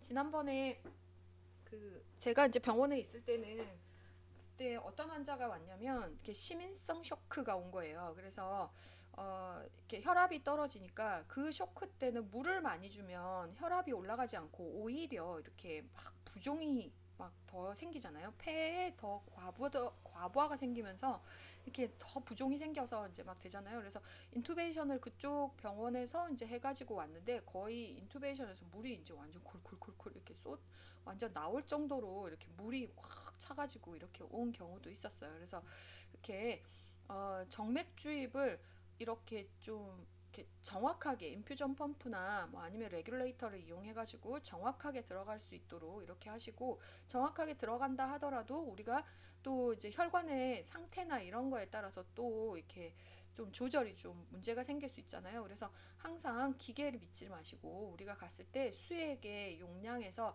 내 듀티에 요만큼 들어가야 되는 용량이다라고 하면 거기에 이제 선 같은 거 표시를 좀 해놓으시고 그렇게 해서 용량이 왔다 갔다 할 때마다 그 수액이 잘 들어가고 있는지 용량을 잘 확인하시는 것도 이제 중요한 내용일 것 같습니다. 자, 그리고 이제 물을 빼야죠. 그쵸? 그래서 이뇨제 사용하고요. 그다음에 이제 안지오텐신 전환요소 억제제라든지 이제 베타 차단제, 강심제 이러한 것들을 이제 사용을 하실 수가 있겠습니다. 근데 이런 약들은 거의 심장에 문제가 있을 때 어떤 심부전에 의한 어떤 그 정체가 발생이 됐을 때 좀 많이 쓰는 약 추가로 쓰는 약들이고 대부분 이제 이뇨제를 좀 많이 이제 사용을 하겠죠. 자, 그리고 소듐 수치가 높지 않도록 이제 저염시기를 하도록 하고요. 자, 그리고 아까 근데 그 소듐 수치가 높을 때는 이렇게 됐지만 소듐 수치가 높지 않은 시다 같은 경우에는 오히려 염분을 조금 더 많이 주는 이러한 그 3% NaCl 이러한 것들을 이제 줘서 이렇게 염분의 농도를 적절하게 이제 잘 유지할 수 있도록 이렇게 하고 있습니다. 자, 그리고 이제 신부전 환자는 침상 안정하고요. 하지부종 대상자는 오래 서 있거나 다리를 꼬지 않도록 하고, 그다음에 침상머리를 30에서 45도 정도로 상승을 해서 정맥 귀환량을 좀 증진시키는 이러한 것들을 이제 하시면 되고요. 그다음에 뭐 다른 부종들이 있으면 그 부위는 다 위로 올려서 이렇게 정체가 되지 않도록 해서 잘 이제 배액이 좀 될 수 있도록 이렇게 해야겠습니다. 자, 이어서 이제 세포 내액량과 세포 내액량의 이제 결핍과 이제 과다를 좀 보실 텐데요. 세포 내액량의 결핍은 세포 내의 수분 소실이 아주 이제 심한 상태다라고 이제 되어 있죠. 그래서 일명 세포의 소포 자체가 이제 완전히 탈수가 되어 있는 그런 상태를 이제 얘기를 할 수 있겠습니다. 자, 그래서 이거에 대한 원인은 고나트륨 혈증이라든지 세포 외액량의 이제 결핍에 의해서 이렇게 좀 발생을 이제 할 수가 있겠죠. 그래서 이러한 그 세포 내액량의 결핍이 일어나게 되면 환자는 여기에 갈증이라든지 발열, 핍뇨, 중추신경계의 변화라든지 이러한 것들이 이제 발생을 할 수 있겠습니다. 자, 그러면 이것도 이제 탈수잖아요. 그러니까 이제 탈수 환자에게 이제 용액을 이제 투여하는 게 이제 답이겠죠. 그렇죠? 그래서 혈장과 비슷한 농도인 이제 등장액을 이제 투여를 한다 해서 등장액은 뭐가 있어요? 우리가 5% 포도당 0.9% 생리식염수, 하트만 용액 이러한 것들을 이제 투여를 이제 하게 됩니다. 자, 그리고 이제 세포 내액량 과다는 너무 많은 물에 희석이 되어 있는 상태다. 그래서 세포가 이번은 탈수가 아니라 완전 부종이 되어 있는 이런 상태, 그리고 용질이 이제 결핍이 되어 있는 이런 상태들을 이야기합니다. 그래서 원인은 물을 너무 많이 부은 거죠. 그래서 요런 0.45%와 같은 저삼투성 용액을 저삼투성 용액을 이제 정맥 내에 이제 과다하게 이제 투여하게 되는 이러한 경우에 이제 발생을 할 수 있고요. 그리고 5% 포도당과 같은 이제 등장성 용액을 이제 과다 투여했을 때도 이렇게 이제 생길 수 있겠죠. 그리고 이제 소변이 이제 항이뇨 호르몬이 계속 너무 많이 분비가 되고 조절이 안 되면서 나타나는 이제 항이뇨 호르몬이 이제 이렇게 계속 분비가 되면서 소변이 계속 안 나가고 그렇게 하다 보니까 몸에 이제 계속 수분이 축적돼서 이렇게 나타나는 시다가 이제 원인이 될 수 있겠습니다. 자, 그래서 몸에 물이 너무 많다 보니까 이렇게 세포에 이제 이렇게 많이 이제 되면서 여기에 이제 두개 내압이 이제 상승이 되면서 이렇게 뇌부종이 이제 초래되는 이러한 양상들을 이제 보이게 되는 것이죠. 그래서 여기에 두개 내압 상승으로 이제 뇌부종이 초래되면 뇌압의 이제 상승 초기 증상으로 이제 두통이라든지 행동 변화, 불안, 흥분, 진압력 상실 이러한 이제 증상들을 좀 보이게 되고요. 후기로 가면 이제 서맥, 혈압 상승, 맥압 상승, 호흡수 증가 이러한 양상들을 이제 보이고 있습니다. 자, 그리고 이제 동공의 크기 변화라든지 이건 뇌부종에 의해서 이렇게 발생이 되는 것이고 운동 및 감각의 기능 저하라든지 이러한 증상들이 이제 보이고요. 그 다음에 이제 체중이 이제 증가되는 이러한 양상들을 보일 수 있겠습니다. 자, 그래서 간호 사정은 이거와 관련된 이제 증상들이 다 나타난 것들에 대한 이제 사정을 해주시면 되겠고요. 자, 그래서 여기 중재도 아까와 마찬가지로 과다하게 들어가지 않도록 해주셔야 되겠고, 혈청 전해질의 이제 농도를 감시하고요. 뇌압의 변화가 있을 때는 의식 수준, 활력 징후에 이제 지속적인 이제 감시를 해주셔야겠습니다. 그리고 IO 기록하시고 체중 변화 확인하시고 필요시 이제 수분 제한을 이제 하셔야 되겠다. 아까 시다 같은 경우에는 가뜩이나 이제 소변이 계속 안 나와서 이렇게 문제가 되고 있는데 여기에다 이제 물을 더 붓게 되면 더 이제 악순환이 되고 있기 때문에 수분 제한을 이제 해서 필요한 용량만큼 이제 수분을 이렇게 그 아웃풋에 맞춰서 이제 잘 이제 맞춰서 용량을 주시면 되겠습니다.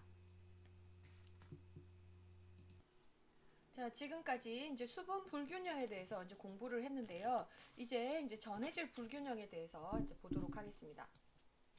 전해질은 이제 소디움 그과 이제 포타슘, 그다음에 이제 칼슘, 그다음에 마그네슘 이렇게 있는데 마그네슘은 빼고 이제 칼슘하고 포타슘하고 소디움하고 이렇게 세 개만 좀 보도록 할게요.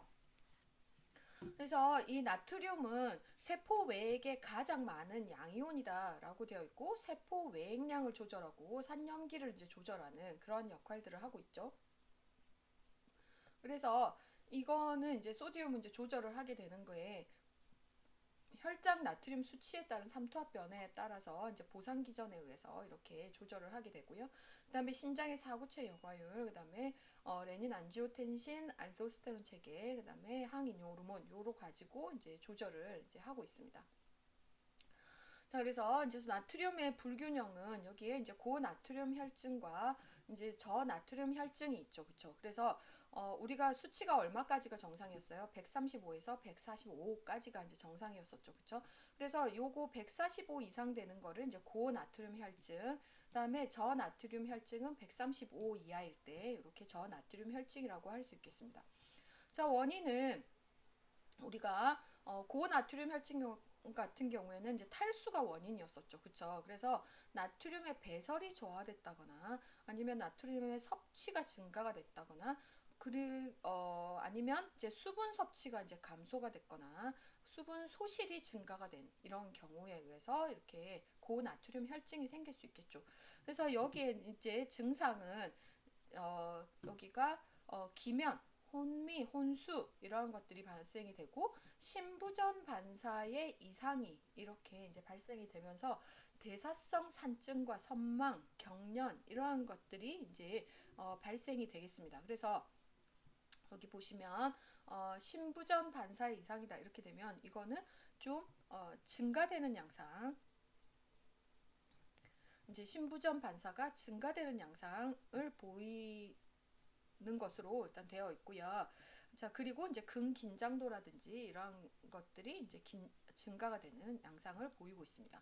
심혈관계에 이제 수축력이 심근의 이제 수축력이 저하가 되면서 여기에 수축력이 저하됐다기보다는 이제 여기에 이제 그 이 소듐이 이제 계속 이제 여기 수분 섭취가 감소되고 수분 소실이 이제 증가가 됐을 때 혈액량이 이제 줄어들게 되면 빈맥이라든지 저혈압이라든지 이러한 것들이 이제 발생이 이제 되는 것이고 여기에 고혈량성이다 이렇게 되면 여기에 이제 나트륨의 이제 배설이 이제 저하되면서 이러한 문제가 생기면 수분이 이제 굉장히 좀 많아지는 이러한 양상을 이제 보이고 있죠. 그래서 이러한 경우에는 서맥 또는 정상 또는 고혈압, 경정맥 팽창 이러한 것들이 이제 보이게 되고 폐우열이라든지 체중 증가, 부종 이러한 것들이 생기게 되겠죠. 그리고 우리가 이제 그 물이 이제 많아졌을 때 이제 호흡계에 문제로는 이제 호흡곤란, 수포음, 흉막 삼출 이런 것들이 생기게 되고요. 자, 우리가 만약에 그 물을 많이 그러니까 여기 이제 배설이 좀 제대로 안 되면서 이렇게 이제 문제가 생겼었다 이렇게 되면 이제 고혈량성인 경우에는 이제 단뇨 그다음에 저혈량성인 것 같은 경우에는 물을 더 빼면 문제가 되겠죠. 몸이 그래서 물을 안 보내려고 굉장히 노력을 합니다. 그렇죠? 그래서 이제 핍뇨 이러한 것들이 이제 발생을 하게 되겠고요. 그리고 여기에 이제 갈증, 발열, 체온 상승과 같은 증상들 이런 것들이 보이고 고나트륨 혈증이니까 혈장 삼투압은 295 이상 이렇게 올라가 있는 것을 볼 수 있습니다. 자, 그러면 고나트륨 혈증이잖아요. 그러면 요거를 좀 낮춰주는 그러한 것들을 해야 되잖아요. 그래서 이게 근본적인 원인 교정 해주셔야 되고요. 여기에 이제 고혈량성인 것 같은 경우에는 이뇨제 이런 것들을 이제 투여하게 되고 그리고 여기에 그 저혈량성인 경우에는 이제 포도당 용액 이러한 것들을 이제 투여하거나 저장액을 이제 투여를 하시는 것도 이제 도움이 됩니다. 그래서 우리가 0.9%를 계속 주면 소디움이 계속 이제 몸하고는 같지만 이렇게 그닥 도움이 안 되기 때문에 약간 희석해 줄 수 있는 0.45%의 이제 식염수를 이제 투여를 하게 되고요. 여기에 포도당 5%의 경우에는 저장액은 아니지만 포도당만 이제 빼고 나면 이게 이제 다 물이잖아요, 그냥 그쵸? 그래서 이게 이제 저삼투성 용액으로서의 기능을 하기 때문에 등장액이지만 여기 저삼투성 용액으로 활용이 되니까 포도당 5% 이런 것들도 주는 것도 도움이 되겠습니다. 나트륨 섭취 당연히 이제 제한하셔야 되겠고요. 자, 저나트륨 혈증이다라고 하면 이거는 저나트륨 혈증은 이렇게 혈장 나트륨이 135 이하일 때 이렇게 되고 있는데 자, 저나트륨 혈증은 나트륨의 배설 그러니까 뭐 땀을 너무 많이 흘려가지고 이렇게 나갔다거나 또 이뇨제를 사용해서 소변으로 엄청 배출이 많이 됐다거나 뭐 이러한 것들에 의해서 배출이 많이 된 그래서 이제 배설이 증가된 경우 이러한 경우에 생길 수 있고 그리고 부적절한 나트륨 섭취 해서 금식을 해서 아예 못 먹었거나 아니면은 저염시기를 너무 많이 했거나 이러한 경우에도 소듐 섭취가 이제 줄어들면서 이제 문제가 그렇게 이제 저나트륨 혈증이 발생이 될 수 있겠죠. 자, 그리고 이제 뭐 여기 시다라든지 그다음에 저장성 용액에 과도하게 이렇게 들어간 경우 이런 경우에도 이렇게 발생을 할 수가 있겠습니다. 그래서 이런 경우 이제 물이 많으면서 이렇게 혈청 나트륨이 희석이 되면서 이렇게 보이는 경우죠. 그렇게 해서 신부전이라든지 고혈당, 우렬성 신부전 이런 경우가 이제 원인이 될 수 있겠죠. 그래서 증상은 여기가 문제가 되는 게 이제 신경계 문제가 이제 가장 좀 많이 발생할 수 있습니다. 그래서 두통, 불안, 혼돈 이런 것들, 근허약감 이런 것들이 이제 생길 수 있는데 자 여기에서 보시면 이제 심부검 반사가 감소가 되는 양상. 그래서 요게 이제 시험에 나왔었죠. 그래서 심부검 반사 이상 옆에도 얘기했었죠, 그렇죠? 그래서 심부검 반사 잠시만요, 조금만 바꾸겠습니다.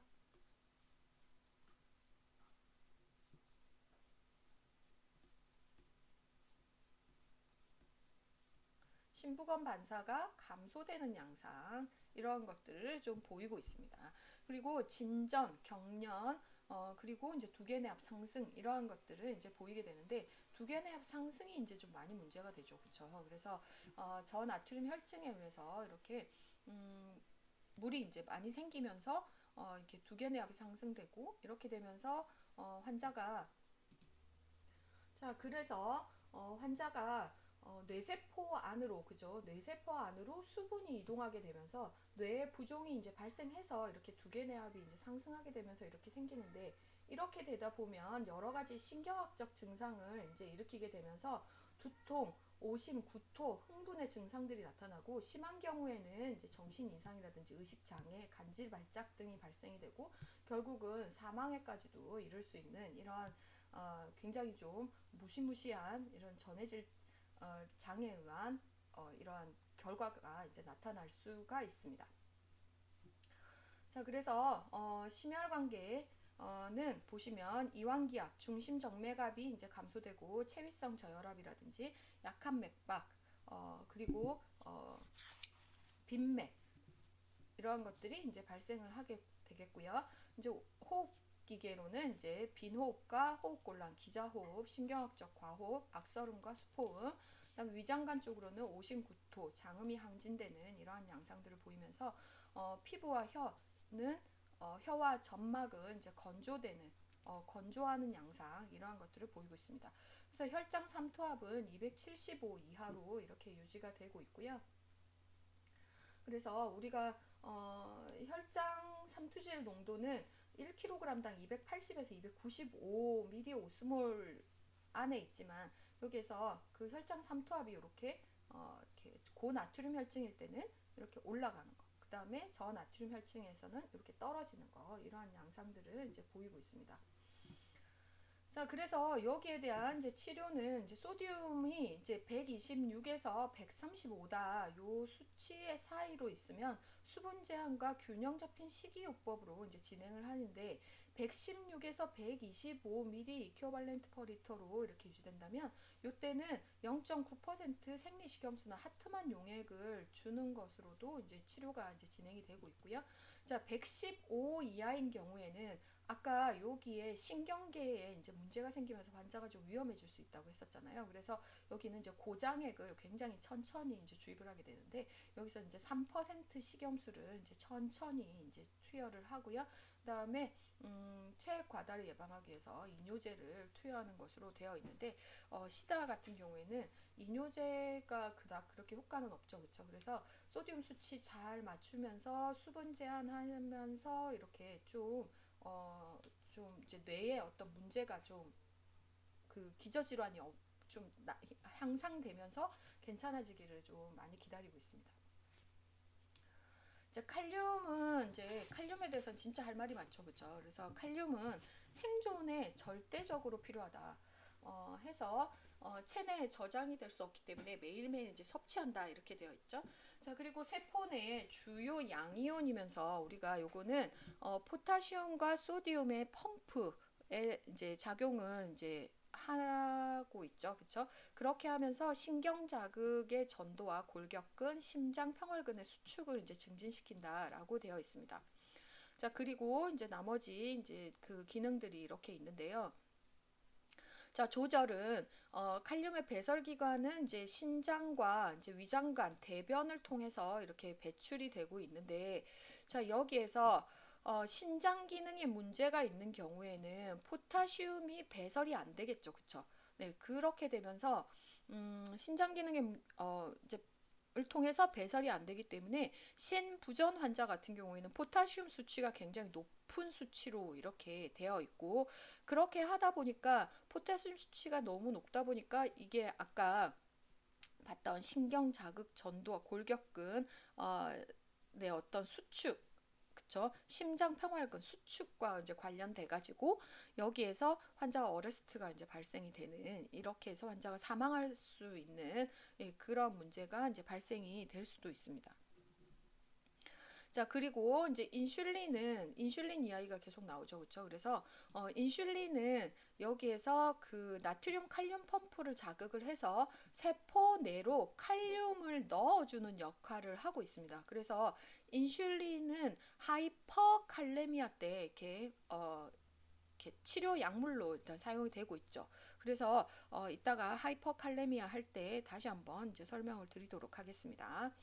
자, 그렇게 해서 이제 인슐린이 이제 포타슘 조절에 이제 관여가 되고 있다. 이렇게 이제 보시고요.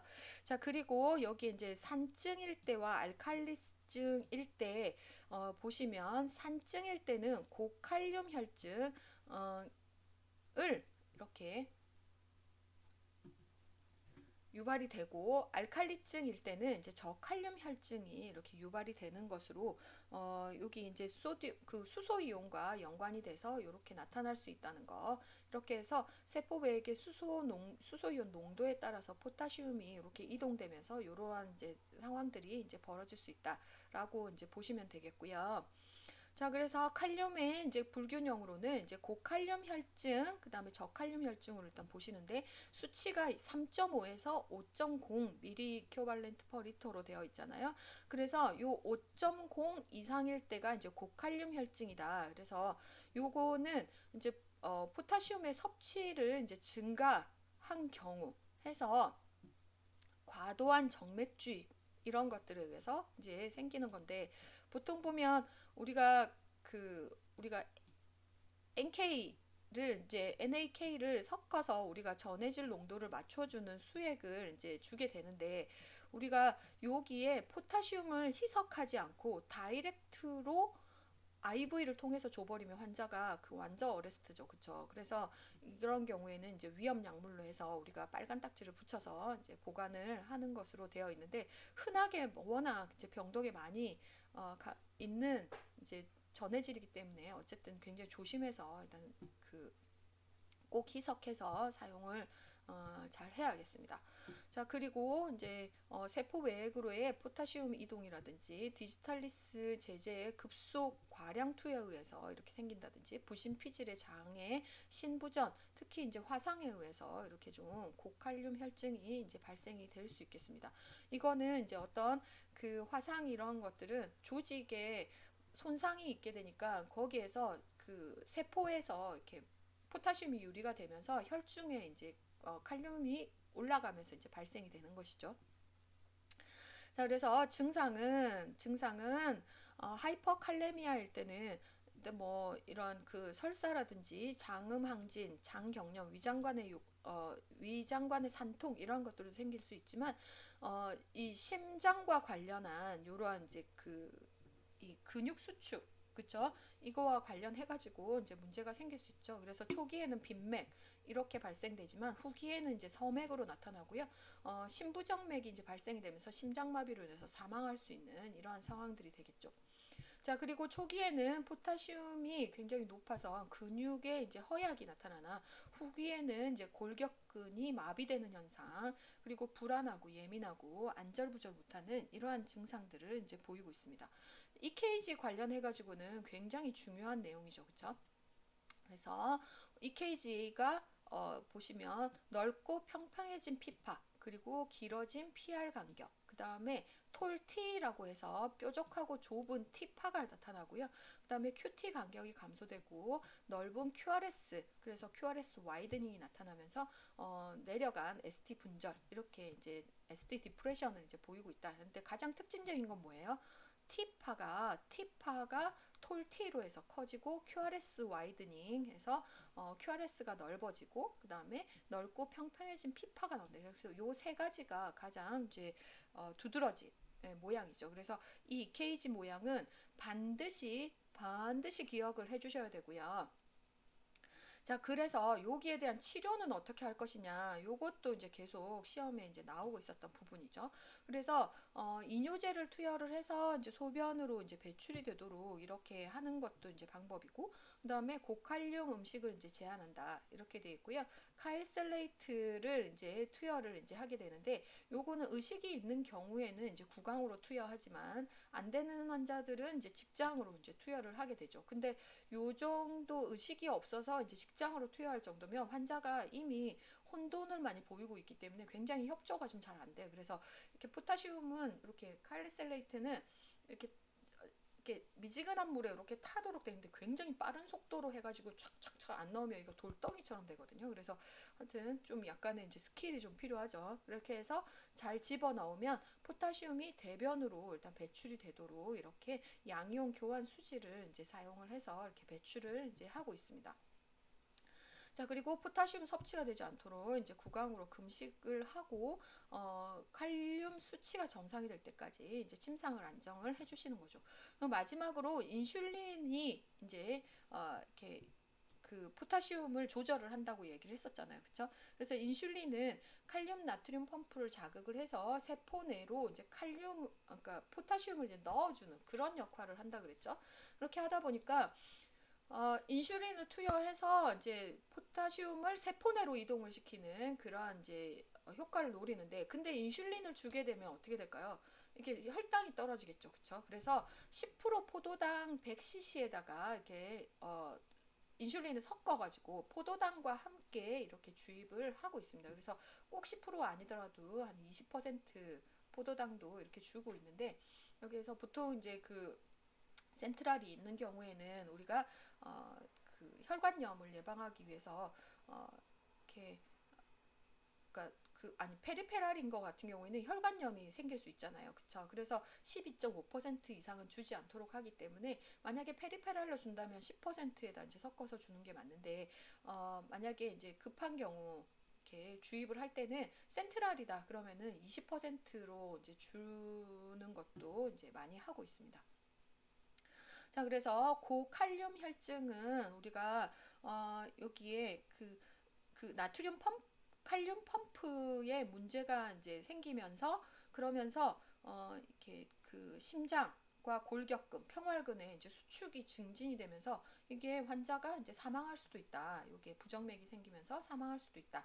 EKG는 가장 특징적인 게 넓고 평평해진 P파, 그 다음에 뾰족하고 좁은 T파, 넓은 QRS, 이러한 것들이 가장 특징적으로 나타나고, 치료로는 칼리셀레이트 요거나 아니면 인슐린을 가지고 이제 투여를 한다. 그리고 나머지는 이제 참고해서 봐주시면 되겠습니다. 그래서 이 고칼륨 혈증은 굉장히 중요한 내용이기 때문에 꼭 정리를 잘 해주시기 바라고요.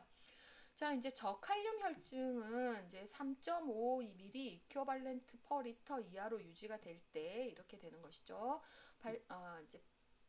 이제 저칼륨 혈증이라고 부르는데, 포타시움 섭취가 감소됐거나 그 다음에 세포 내로 포타시움이 유입이 되었거나, 이거는 이제 과식 또는 포도당 정맥투론에서 인슐린의 과다 분비에 의해서 이렇게 발생이 될 수 있겠죠. 그리고 포타시움이 배출이 너무 증가된 경우, 이런 경우도 많이 생길 수 있죠. 그래서 우리가 신부전증에서 좌신부전을 우리가 좀 좌신부전이래. 그 신부전증에서 전부화를 낮추기 위해서 우리가 이뇨제를 사용을 하죠. 그죠? 그래서 심장의 이제 수축력을 이제 좀 도와주는 그런 역할들을 하려고, 부담을 좀 줄여주려고 이렇게 하고 있는데, 근데 거기에 쓰는 게 이제 이뇨제인데, 우리가 루프형 이뇨제인 라식스를 되게 많이 쓰잖아요. 근데 라식스는 포타시움을 다 배출을 시켜버리는 이러한 역할들을 하고 있기 때문에 여기에서 하이포 하이포칼레미아가 문제가 되는 거는 이 강심제 때문에 그렇습니다. 강심제. 그래서 강심제는 우리가 디곡신 쓰잖아요. 그죠? 그래서 디곡신은 하이포칼레미아일 때 이 디곡신 톡시시티, 그다음에 디지탈리스 톡시시티가 발생이 될 어, 그 가능성을 더 증가시키기 때문에, 근데 약을 안 쓸 수가 없잖아요. 그쵸? 약을 안 쓸 수가 없기 때문에 이뇨제를 포타슘이 너무 많이 빠진다. 라식스를 줘서 그렇게 되면 이뇨제를 라식스를 이제 조금 라식스를 이렇게 한 절반 정도로 좀 줄이고요.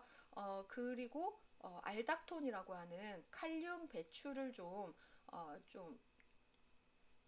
안 하는 그러한 이뇨제인 알닥톤, 스피로락톤 같은 약이죠. 그죠? 그래서 그러한 약물들을 이용을 해서 이제 소변을 이제 배출을 하도록 이렇게 조절을 좀 해야 할 필요가 있습니다.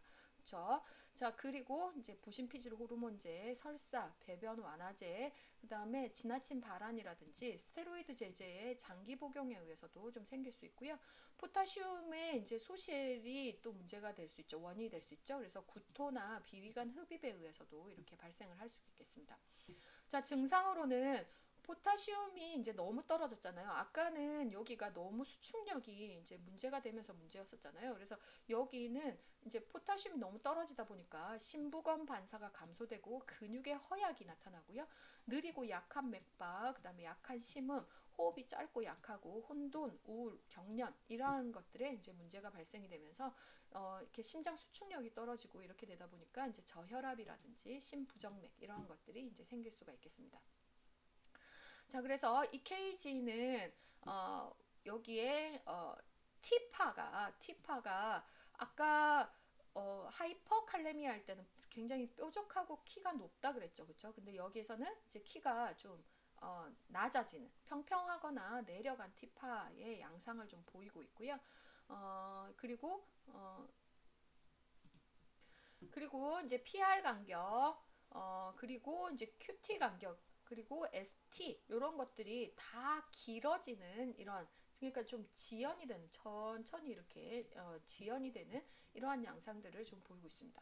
그래서 하이포칼레미아일 때는 어떠한 그 조치를 취해주냐? 그러면 일단 먹는 거, 그쵸? 먹는 거를 이제 좀 많이 채워준다. 그러면 예를 들어서 디곡신을 이제 먹고 있는 환자인데 이뇨제를 같이 복용을 하고 있습니다. 그래서 이 환자에게는 어떠한 그 음식을 좀 추천하는 게 좋을까요? 라고 이제 문제가 나올 수 있죠. 그러면 우리가 항상 이렇게 나오는 게 있죠. 바나나. 그죠? 바나나, 안 바나나. 그래서 바나나.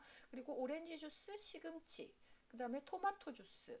그리고 감자, 기타 등등 이제 고칼륨의 이제 식품들 있죠. 그래서 특히 이제 토마토 같은 경우에는 이러한 이제 고칼륨 식품들을 먹으면 소듐하고 이렇게 바뀌면서 소듐의 이제 그 이렇게 수치를 이제 낮춰주고 뭐 이렇게 되면서 몸에 있는 물도 좀 빼주는 이런 역할들도 하고 있습니다. 그래서 고칼륨 식품을 이제 섭취하게 되는 이러한 것들을 이제 하게 되고요.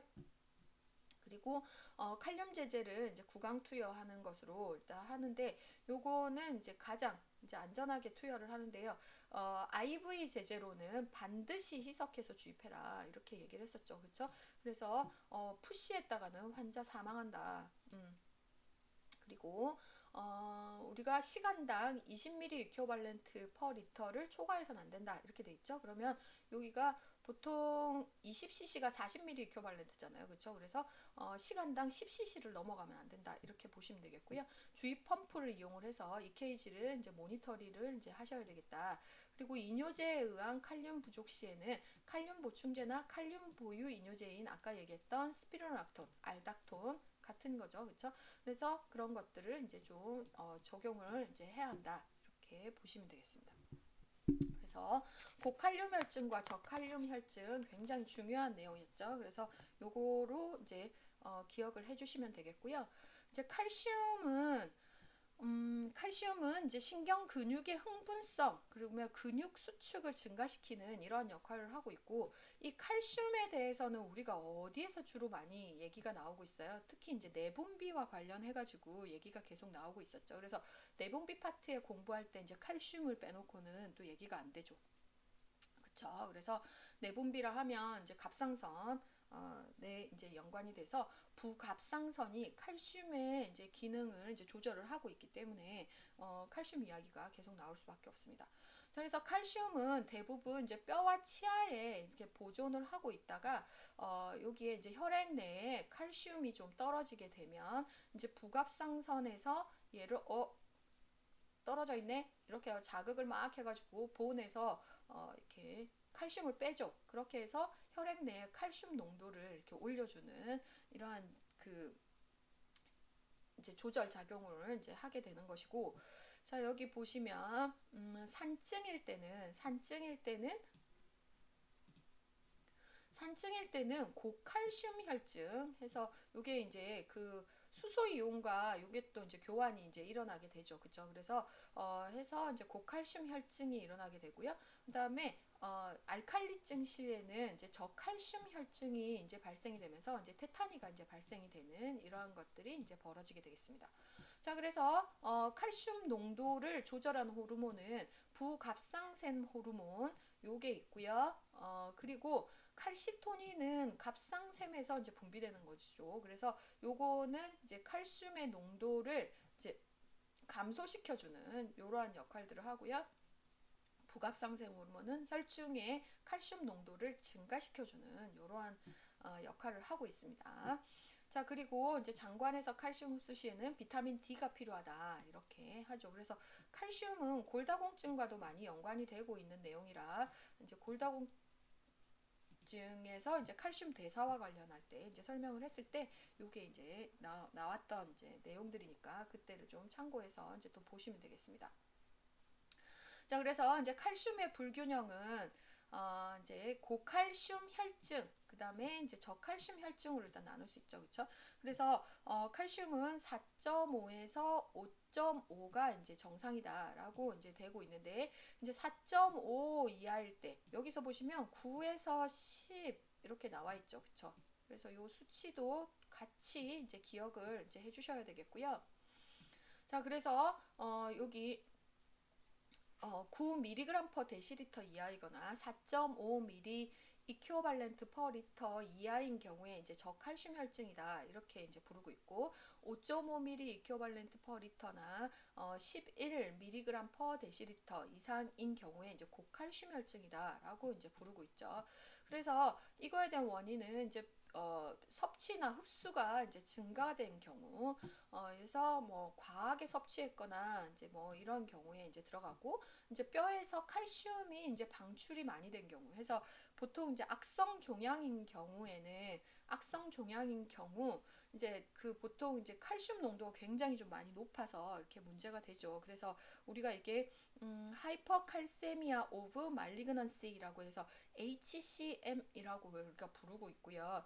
여기에서는 대부분 이제 뭐 유방암, 폐암, 전립선암, 다발성 골수동 등등등등에 의해서 이렇게 생기고 있는데 이런 악성 종양 환자들은 대부분 종양 때문에 걔가 종양이 어떻게 돼서 죽었다기보다는 그 환자들이 사망하는 이유는 이 악성 종양에 의해서 어떤 다른 데가 눌려가지고 그래가지고 거기가 만약에 뭐 이쪽 그뭐 호흡기계다. 그럼 호흡기계 어딘가 눌려서 막히고 막 이런 것들에 의해서 이제 문제가 생겨서 이제 사망을 하게 되는 거잖아요. 그래서 악성 종양인 것 같은 경우에는 이게 이제 이 HCM 그렇죠? 하이퍼칼세미아 오브 말리그넌시 요 해서 악성 종양에 의한 하이퍼칼세미아는 종양 환자의 약 10에서 20%에 발해서 발생이 되면서 요걸로 인해서 이제 사망을 할 수도 있다.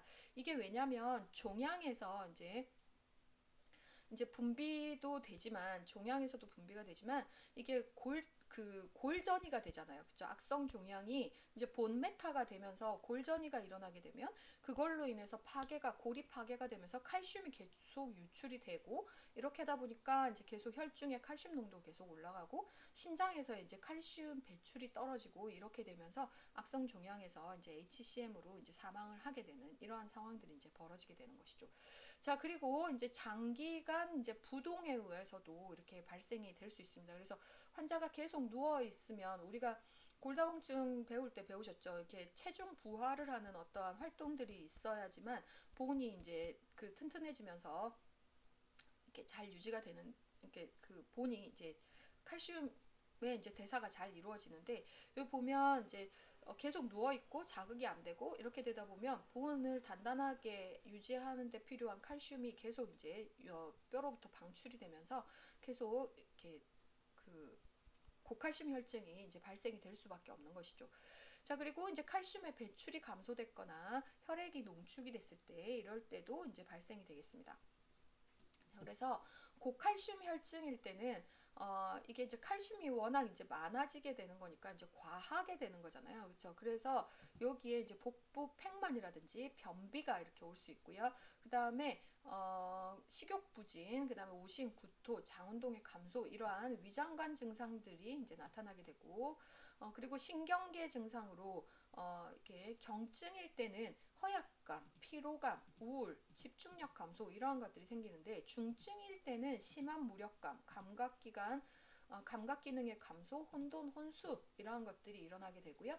그리고 이제 심혈관계에서는 이제 부정맥이 나타나게 되는데 이게 이제 그 심장 전도의 차단, 그다음에 심장 마비 이러한 것들이 이제 발생이 되겠다. 그런 문제가 이제 생겨서 이제 환자가 이제 그 생명의 위협이 되는 이러한 문제가 생기겠고요. 근데 비뇨기계에서는 단유, 신결석, 신부전 이런 문제가 생기는데 특히 이제 칼슘 하이퍼칼세미아일 때는 신결석, 칼슘형 결석이 이제 발생될 가능성이 높겠죠. 그리고 이제 근골격계에서는 이제 뼈의 통증이다 이렇게 나오고 있는데요. 여기 뼈의 통증은 아까 여기 장기간 부동으로 이제 누워 있거나 아니면은 요걸로 인한 뼈의 누워 있거나 이렇게 되면 우리가 골다공증이 생기죠. 그쵸? 그렇게 되면서 이제 뼈의 통증은 그런 것들로 인해서 이제 통증이 오게 되고 이제 그 패솔로직한 어떤 프랙처로 인해서 이제 골절이 이제 병리적으로 발생을 할 수도 있겠습니다. 자, 그래서 이제 간호는 활력 징후를 이제 부정맥이라든지 이런 것들이 있으니까 이제 보셔야 되고요. 그 다음에 이제 수분 섭취를 격려해서 신결석을 예방하셔야 되겠습니다. 자, 그리고 이제 체위 변경 해주시고 그다음에 이동 시에 이 골절이 생길 수 있으므로 요거에 대한 이제 주의를 이제 해주셔야 되겠고요. 그리고 소변을 여기에 그 소변을 산성화시키면 이제 칼슘의 용해성이 증가돼요. 그래서 자두라든지 비타민 C 그리고 육류, 치즈, 계란 이러한 것들을 이제 시기를 좀 권장을 해서 일단 하게 되면 칼슘의 신성 예방을 위해서 이제 도움이 되겠습니다. 그리고 운동해서 여기에 이제 보행 격려 이런 것들 해주셔야 되겠고요. 자, 그리고 칼슘이 이제 계속 높을 때는 이렇게 생리식염수를 주입하거나 이뇨제를 사용을 해서 여기에 이제 칼슘 배설이 나트륨 배출에 의해서 이제 촉진이 되기 때문에 이런 것들을 이제 투여를 해주셔야 되겠고요. 그리고 그 인은 칼슘하고 이렇게 반대로 움직이죠. 그쵸? 그렇게 해서 인을 투여를 하게 되면 칼슘이 내려가잖아요. 그쵸? 그래서 구강이나 정맥으로 인을 투여하는 것도 이제 도움이 됩니다. 그리고 이제 기타 약물들 이러한 것들을 이제 사용할 수가 있죠. 자, 그리고 이제 저칼슘 혈증은 우리가 그때 내분비계에서 이 갑상선암이나 이런 것들로 인해서 이제 수술을 받았을 때 이런 저칼슘 혈증이 문제가 될 수 있다라고 이제 배우셨죠, 그때. 그래서 이 원인들은 내분비 장애, 그쵸? 내분비 장애로 인해서 부갑상선 기능 저하증, 그 다음에 부갑상선 수술 이런 것들에 의해서 이제 내분비 장애에 의해서 이렇게 발생이 될 수 있고요. 그 다음에 칼슘의 배출이 증가됐거나 위장관에서 칼슘 섭취 및 흡수가 이제 감소되었거나 그 다음에 이온화 칼슘이 이제 감소되었거나 이러한 것들에 의해서 이제 원인으로 이제 발생을 할 수 있겠습니다. 근데 가장 큰 원인은 이제 부갑상선 기능 저하증 의한 내분비장애에 의해서 대부분 많이 생기고 있죠. 그래서 증상은 이제 위장관계 증상은 이제 하이포칼세미아일 때는 장 운동이 증가되면서 설사가 일어나게 되는 이러한 증상들을 보이고요. 신경계에서는 이렇게 테타니라고 해서 이렇게 근육의 경련이라든지 이제 근육의 연축이 이제 발생이 되는 강직 증상들 이러한 이제 테타니가 발생이 되고요.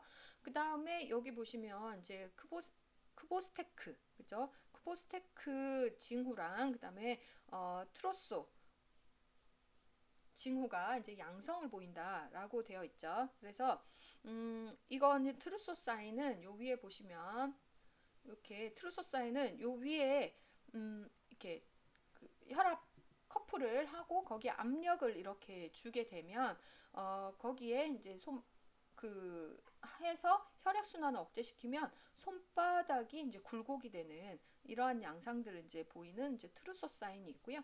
크보스테크 증후는 여기 얼굴 관자놀이 관자놀이 밑에를 이렇게 톡톡톡톡 치면 그래서 안면신경 부위를 이렇게 쳤으면 칠 때 여기에 이제 안면 근육에 이제 여기에 경련이 일어나는 이러한 징후들이 다 저칼슘 혈증의 증상으로 일단 보이는 것으로 되어 있습니다. 그래서 여기도 굉장히 중요한 내용이죠. 그렇죠? 그래서 요것도 일단 보시고요.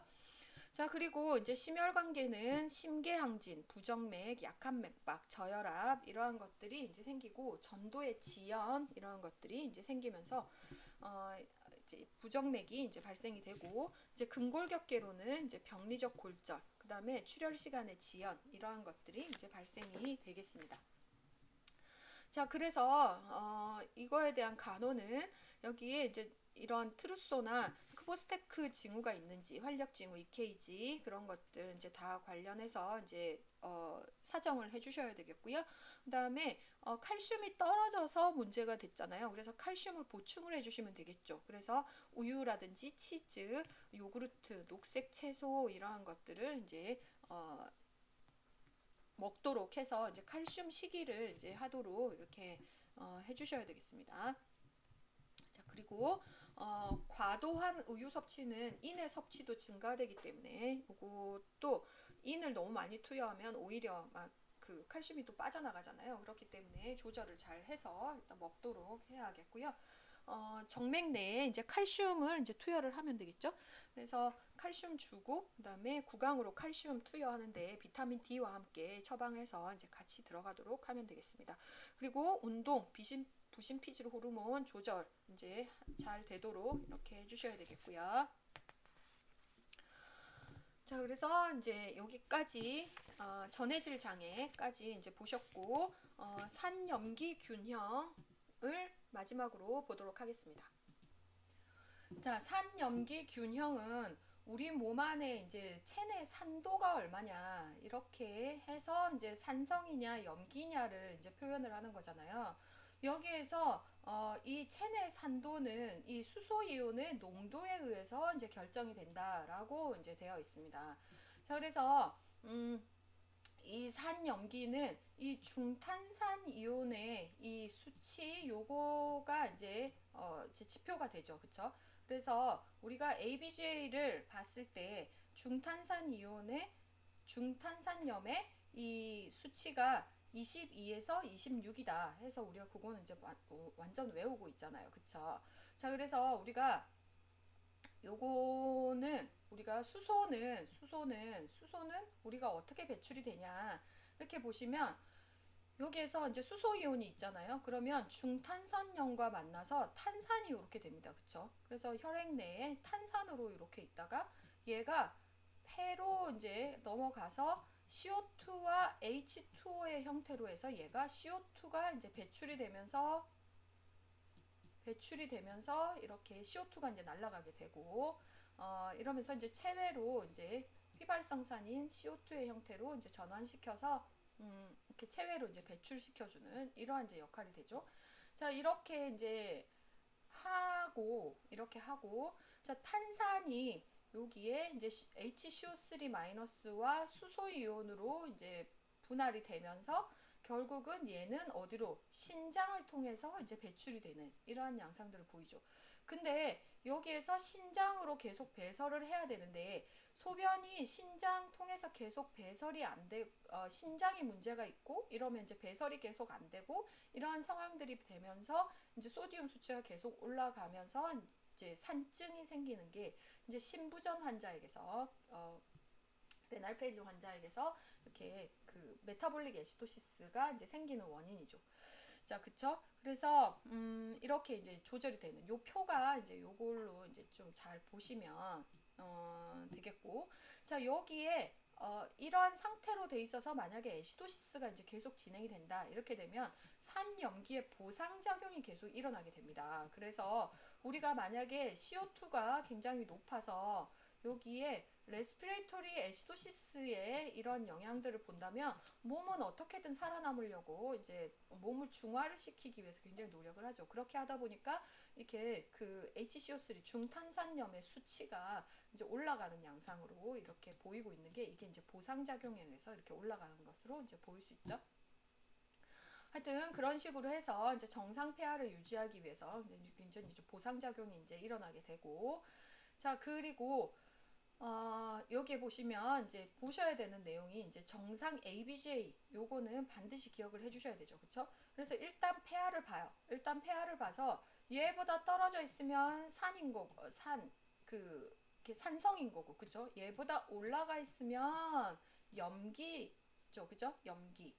그래서 애시도시스와 이제 알칼로시스 요걸로 해서 얘가 일단 1번 애시도시스냐 알칼로시스냐 이렇게 보시고, 이제 O2와 CO2는 요거는 레스피레이토리에 관련이 되어 있는 거예요. 그쵸? 레스피레이토리와 관련이 되어 있어요.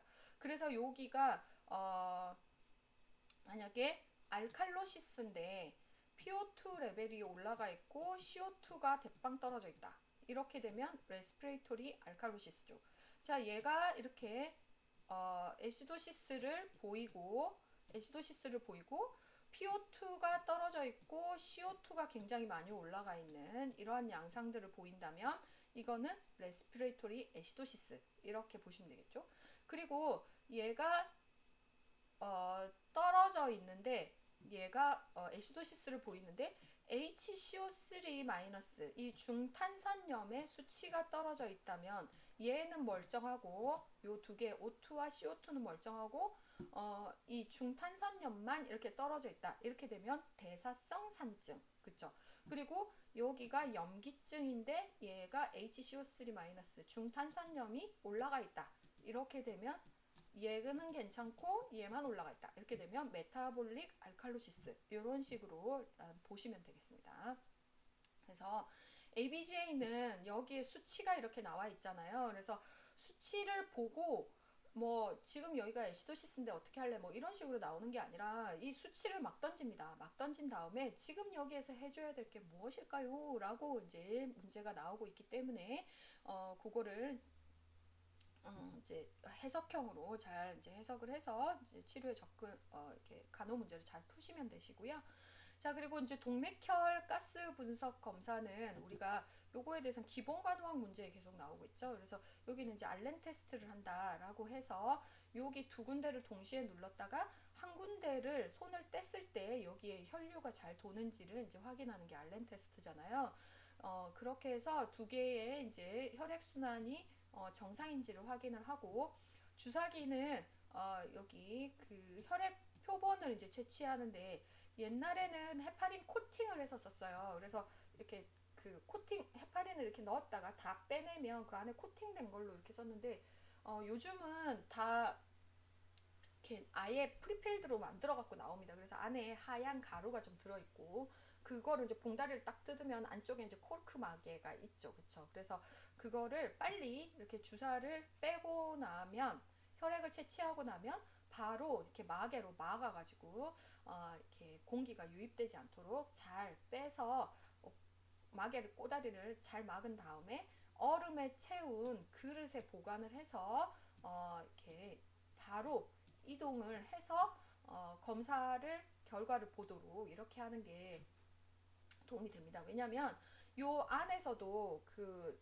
혈액을 뽑아 놓으면 그 ABG를 뽑아 놓으면 그 안에서도 이렇게 대사가 일어나기 때문에 보통 보면 아침에 이렇게 다 이렇게 뽑는데 하나 나올 때마다 갈 수는 없으니까 보통 보면 아이스팩을 여기 놓고 그 위에 검사해온 것들을 이렇게 올려놓는 올려놓는 그런 모습들을 좀 보이고 있죠. 그래서 빨리 해서 뽑고는 건 30분 이내에 뭐 일단 뽑자마자 가는 게 가장 좋고요.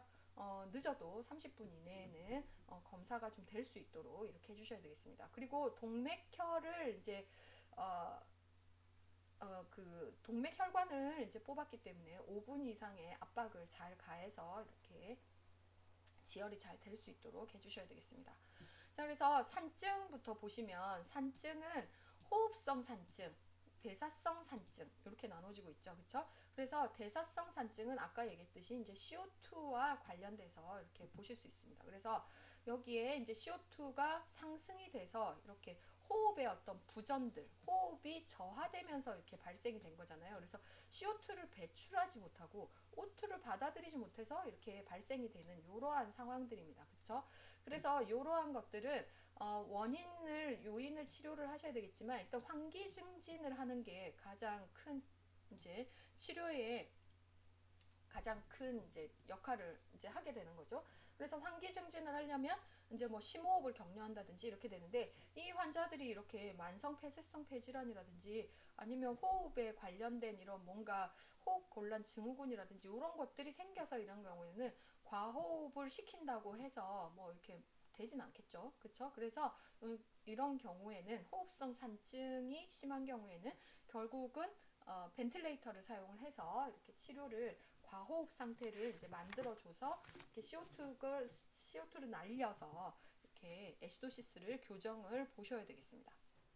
그래서 호흡을 억제하는 마약성 진통제 이러한 것들은 사용을 금기하셔야 되겠고요. 그 다음에 이제 비본 투여 이러한 것들도 도움이 되겠다. 하지만 가장 중요한 건 뭐다? 환기를 증진시키는 게 가장 레스피레이터리 애시도시스에는 가장 필요한 치료입니다. 자, 그리고 이제 대사성 산증이다라고 하면 대사성 산증은 여기에 이제 소디움이 배출이 안 됐거나 HCO3의 손실이 심한 경우, 그쵸? 심한 경우. 그러니까 이건 재흡수를 하고 키드니에서 해줬어야 되는데 이러한 것들이 재흡수가 좀 잘 안 되면서 소디움은 그러면서 재흡수 안 됐으니까 중화시켜 줄래 안 왔죠? 거기다가 그 수소이온은 배출을 못했죠. 이렇게 하다 보니까 몸 안에 이제 대사성으로 이렇게 산증이 이제 산성화가 되는 이러한 상황들이 이제 계속되는 것이죠. 자, 그래서 신부전이 이제 대사성 산증의 가장 대표적인 이제 질환으로 일단 보시면 되겠고요. 그리고 어떠한 그 산성 계열 약물들 이러한 것들을 투여했을 때도 이렇게 대사성 산증이 발생할 수 있습니다. 자, 그래서 증상은 대사성 산증이 생긴다면 이렇게 쿠스마을 호흡이 이제 나타나는 게 특징이죠. 그렇죠? 그래서 쿠스마을 호흡은 보통 우리가 이것도 어떻게 보면 보상작용의 하나죠. 그래서 우리가 몸 안에 그 산성화가 되어 있으니까 염기화를 시키려면 호흡을 막 이렇게 크게 과호흡을 해가지고 그쵸 CO2를 날리고 막 이렇게 되면서 이렇게 몸을 염기화 시키려고 이렇게 하는 보상작용으로 이렇게 쿠스마을 호흡이 이제 나타나는 것으로 되어 있습니다. 그래서 쿠스마을 호흡이 나타나는 거는 대사성 산증에서 가장 대표적인 질환은 뭐가 있었어요? 그쵸. 다이아베틱 케토에시도시스에서 DKA 때 이렇게 쿠스마울 호흡이 이제 많이 나타났었죠. 그래서 DKA도 이게 굉장히 대표적인, 그쵸. 대표적인 대사성 산증의 이제 대표적인 질환, 네 형태로 이제 보시면 되겠습니다. 그쵸. 자, 그리고, 여기에 이제 보시면 그리고 이제 두통이라든지 복통 그리고 혼돈, 졸림, 혼수 이러한 것들이 이제 나타날 수 있다. 자, 그래서 이제 CO2는 거의 움직이지 않는다 그랬죠. 그런데 이제 HCO3 이제 이 중탄산염이 22ml 이큐발렌트 이하로 유지될 때 그때 이제 대사성 산증이다. 그래서 요때 치료는 원인 치료지만 요때는 이 중탄산 이온의 투여가 이제 답이 되겠죠. 그래서 여기는 이제 비본이란 약이죠. 비본. 그래서 T처럼 보인다. 그죠? 그래서 비본. 그래서 비본을 투여를 하셔야 됩니다. 예, 그래서 여기는 벤틸레이터 이런 것들은 전혀 상관없는 이야기잖아요. 그래서 대사성 산증, 여기에 대사와 관련된 거기 때문에 옆에서 이 바이카보네이트가 이거잖아요. 그쵸? 여기 NaHCO3 잖아요. 그래서 중탄산 나트륨이기 때문에 이때 중탄산수소 나트륨. 그래서 여기를 투여를 하게 되면 이제 몸 안에 이제 들어가서 이제 대사성 산증을 좀 교정하는 이러한 역할들을 하겠죠. 자, 그리고 이제 알칼리증 이렇게 보시는데, 알칼리증은 호흡성 알칼리증은 이렇게 우리가 보통 어떤 이제 뭐 그 호흡을 과다하게 하는, 그러니까 뭐 굉장히 좀 이제 뭐 이렇게 싸운다거나 뭐 이렇게 해가지고 호흡의 깊이, 횟수의 증가로 인해서 CO2의 과잉 배출로 인한 이런 문제로 이제 발생이 될 수 있죠. 그래서 이러한 질환들에 의해서도 이렇게 생길 수 있고요. 과도한 기계 환기가 이제 원인이 될 수도 있다. 그래서 어, 여기에 증상은 저리고 얼얼한 느낌, 가벼운 두통, 신경근 흥분성이 증가돼서 반사가 항진되거나 경련이 나타나는 이러한 증상들을 보이고 있습니다. 그리고 저칼륨 혈증, 저칼슘 혈증을 이제 보이게 되는 것이고요. 자, 그래서 검사는 폐하가 올라가 있고 PCO2가 떨어져 있겠죠. 그쵸? 그리고 이제 HCO3- 중탄산염은 거의 움직임이 없습니다. 자, 그래서 여기에는 호흡성 알칼리증, 호흡의 과다가 문제가 됐기 때문에 여기에서 과환기에 이거를 이제 이게 급격한 중지를 해준다기보다는 호기된 공기를 이제 재호흡하도록 해주는 게 가장 이제 치료 방법으로 좋죠, 그렇죠? 그래서 종이 봉투를 사용한다. 그래서 특정 햄버거 회사를 좀 해서 미안하지만 맥도날드 조그만한 봉다리 있죠. 그게 진짜 좋습니다. 그래서 딱 입에도 딱 맞고, 그래서 그걸로 해서 본인이 내신 CO2를 다시 마셔서 혈중에 CO2 농도를 올려서 이런 교정들을 이루도록 하고 있고요.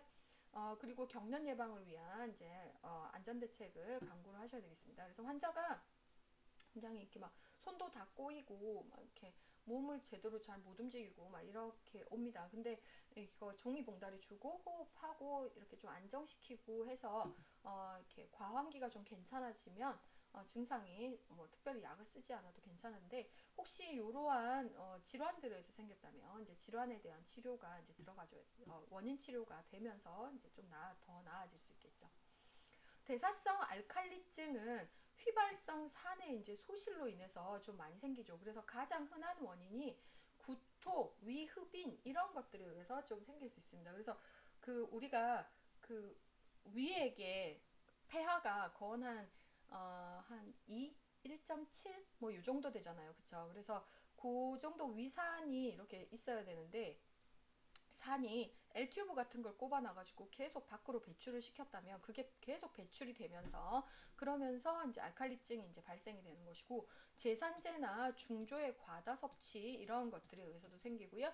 이뇨제 사용으로 인한 저칼륨 혈증에 의해서도 발생이 될 수 있겠습니다. 자, 그래서 이제 그 중탄산염이 증가되거나 재흡수가 과하게 이렇게 되거나 했을 때도 이렇게 발생이 될 수도 있겠습니다. 그래서 증상은 뇌척수액의 이제 폐하가 이제 증가되고요. 오심구토, 혼동, 기면, 지각 이상, 부정맥 이런 것들이 이제 생기면서 호흡기의 보상기전으로 인해서 이때는 굉장히 느리고 얕은 호흡을 이제 하게 되는 이러한 보상기전이 이제 발생이 되고요. 그다음에 신장계에서는 알칼리성 이제 소변이 배설되는 이러한 것들을 이제 증상이 나타나는 것으로 되겠습니다. 그래서 검사했을 때 메타볼릭 알칼로시스잖아요. 대사성 알칼로시스니까 요거는 CO2와는 연관이 없죠. 그쵸? CO2와는 연관이 없고 중탄산염이 증가되어 있는 이러한 양상들을 좀 보이고 있습니다. 그래서 이거에 대한 원인 치료해 주시고, 제산제의 사용에 대한 적절한 교육들 이런 것들 해주시고, 이제 이용과 관련된 것들에 대한 이제 보충 해주시고요. 그 다음에 적절한 수분 섭취, 이뇨제 이런 것들 해주시고, L튜브 쪽으로 계속 배출이 많이 됐다면 그런 것들에 대한 경우 그 섭취량, 배설량 측정을 잘 하고, 그 다음에 탄산 탈수 효소 억제제 이러한 것들 투여하고요. 그 다음에 염화 나트륨이나 염화 암모늄 이러한 것들을 투여하거나, 디아목스와 같은 이뇨제 해서 중탄산염 배출을 증가시키는 이뇨제를 이제 투여를 하면 이제 도움이 되겠습니다. 그래서 이뇨제, 디아목스 나와 있죠. 그렇죠? 그래서 요거는 중탄산염 배출을 증가시킨다. 이렇게 해서 이런 이뇨제 아무거나 아니고 디아목스 이렇게 기억을 해서 이렇게 치료를 진행을 할 수 있겠다라고 보시면 되겠습니다. 자, 그래서 여기에 팁들도 나와 있는데 여기에 다 내용들은 제가 설명드렸던 내용들이니까 여러분들이 보시면서 이제 정리를 좀 해주시면 되겠습니다. 자, 그래서 여기까지 정말 많은 내용이었는데요. 이렇게 들으시면서 잘 정리를 하셔서 굉장히 기초적인 내용입니다. 이런 것들이. 그래서 이렇게 지금 이제 강론 공부도 어느 정도 됐을 텐데 그거와 매칭해가지고 요거만 따로 보지 마시고 매칭해서 같이 잘 숙지를 하시면 좋겠습니다. 감사합니다.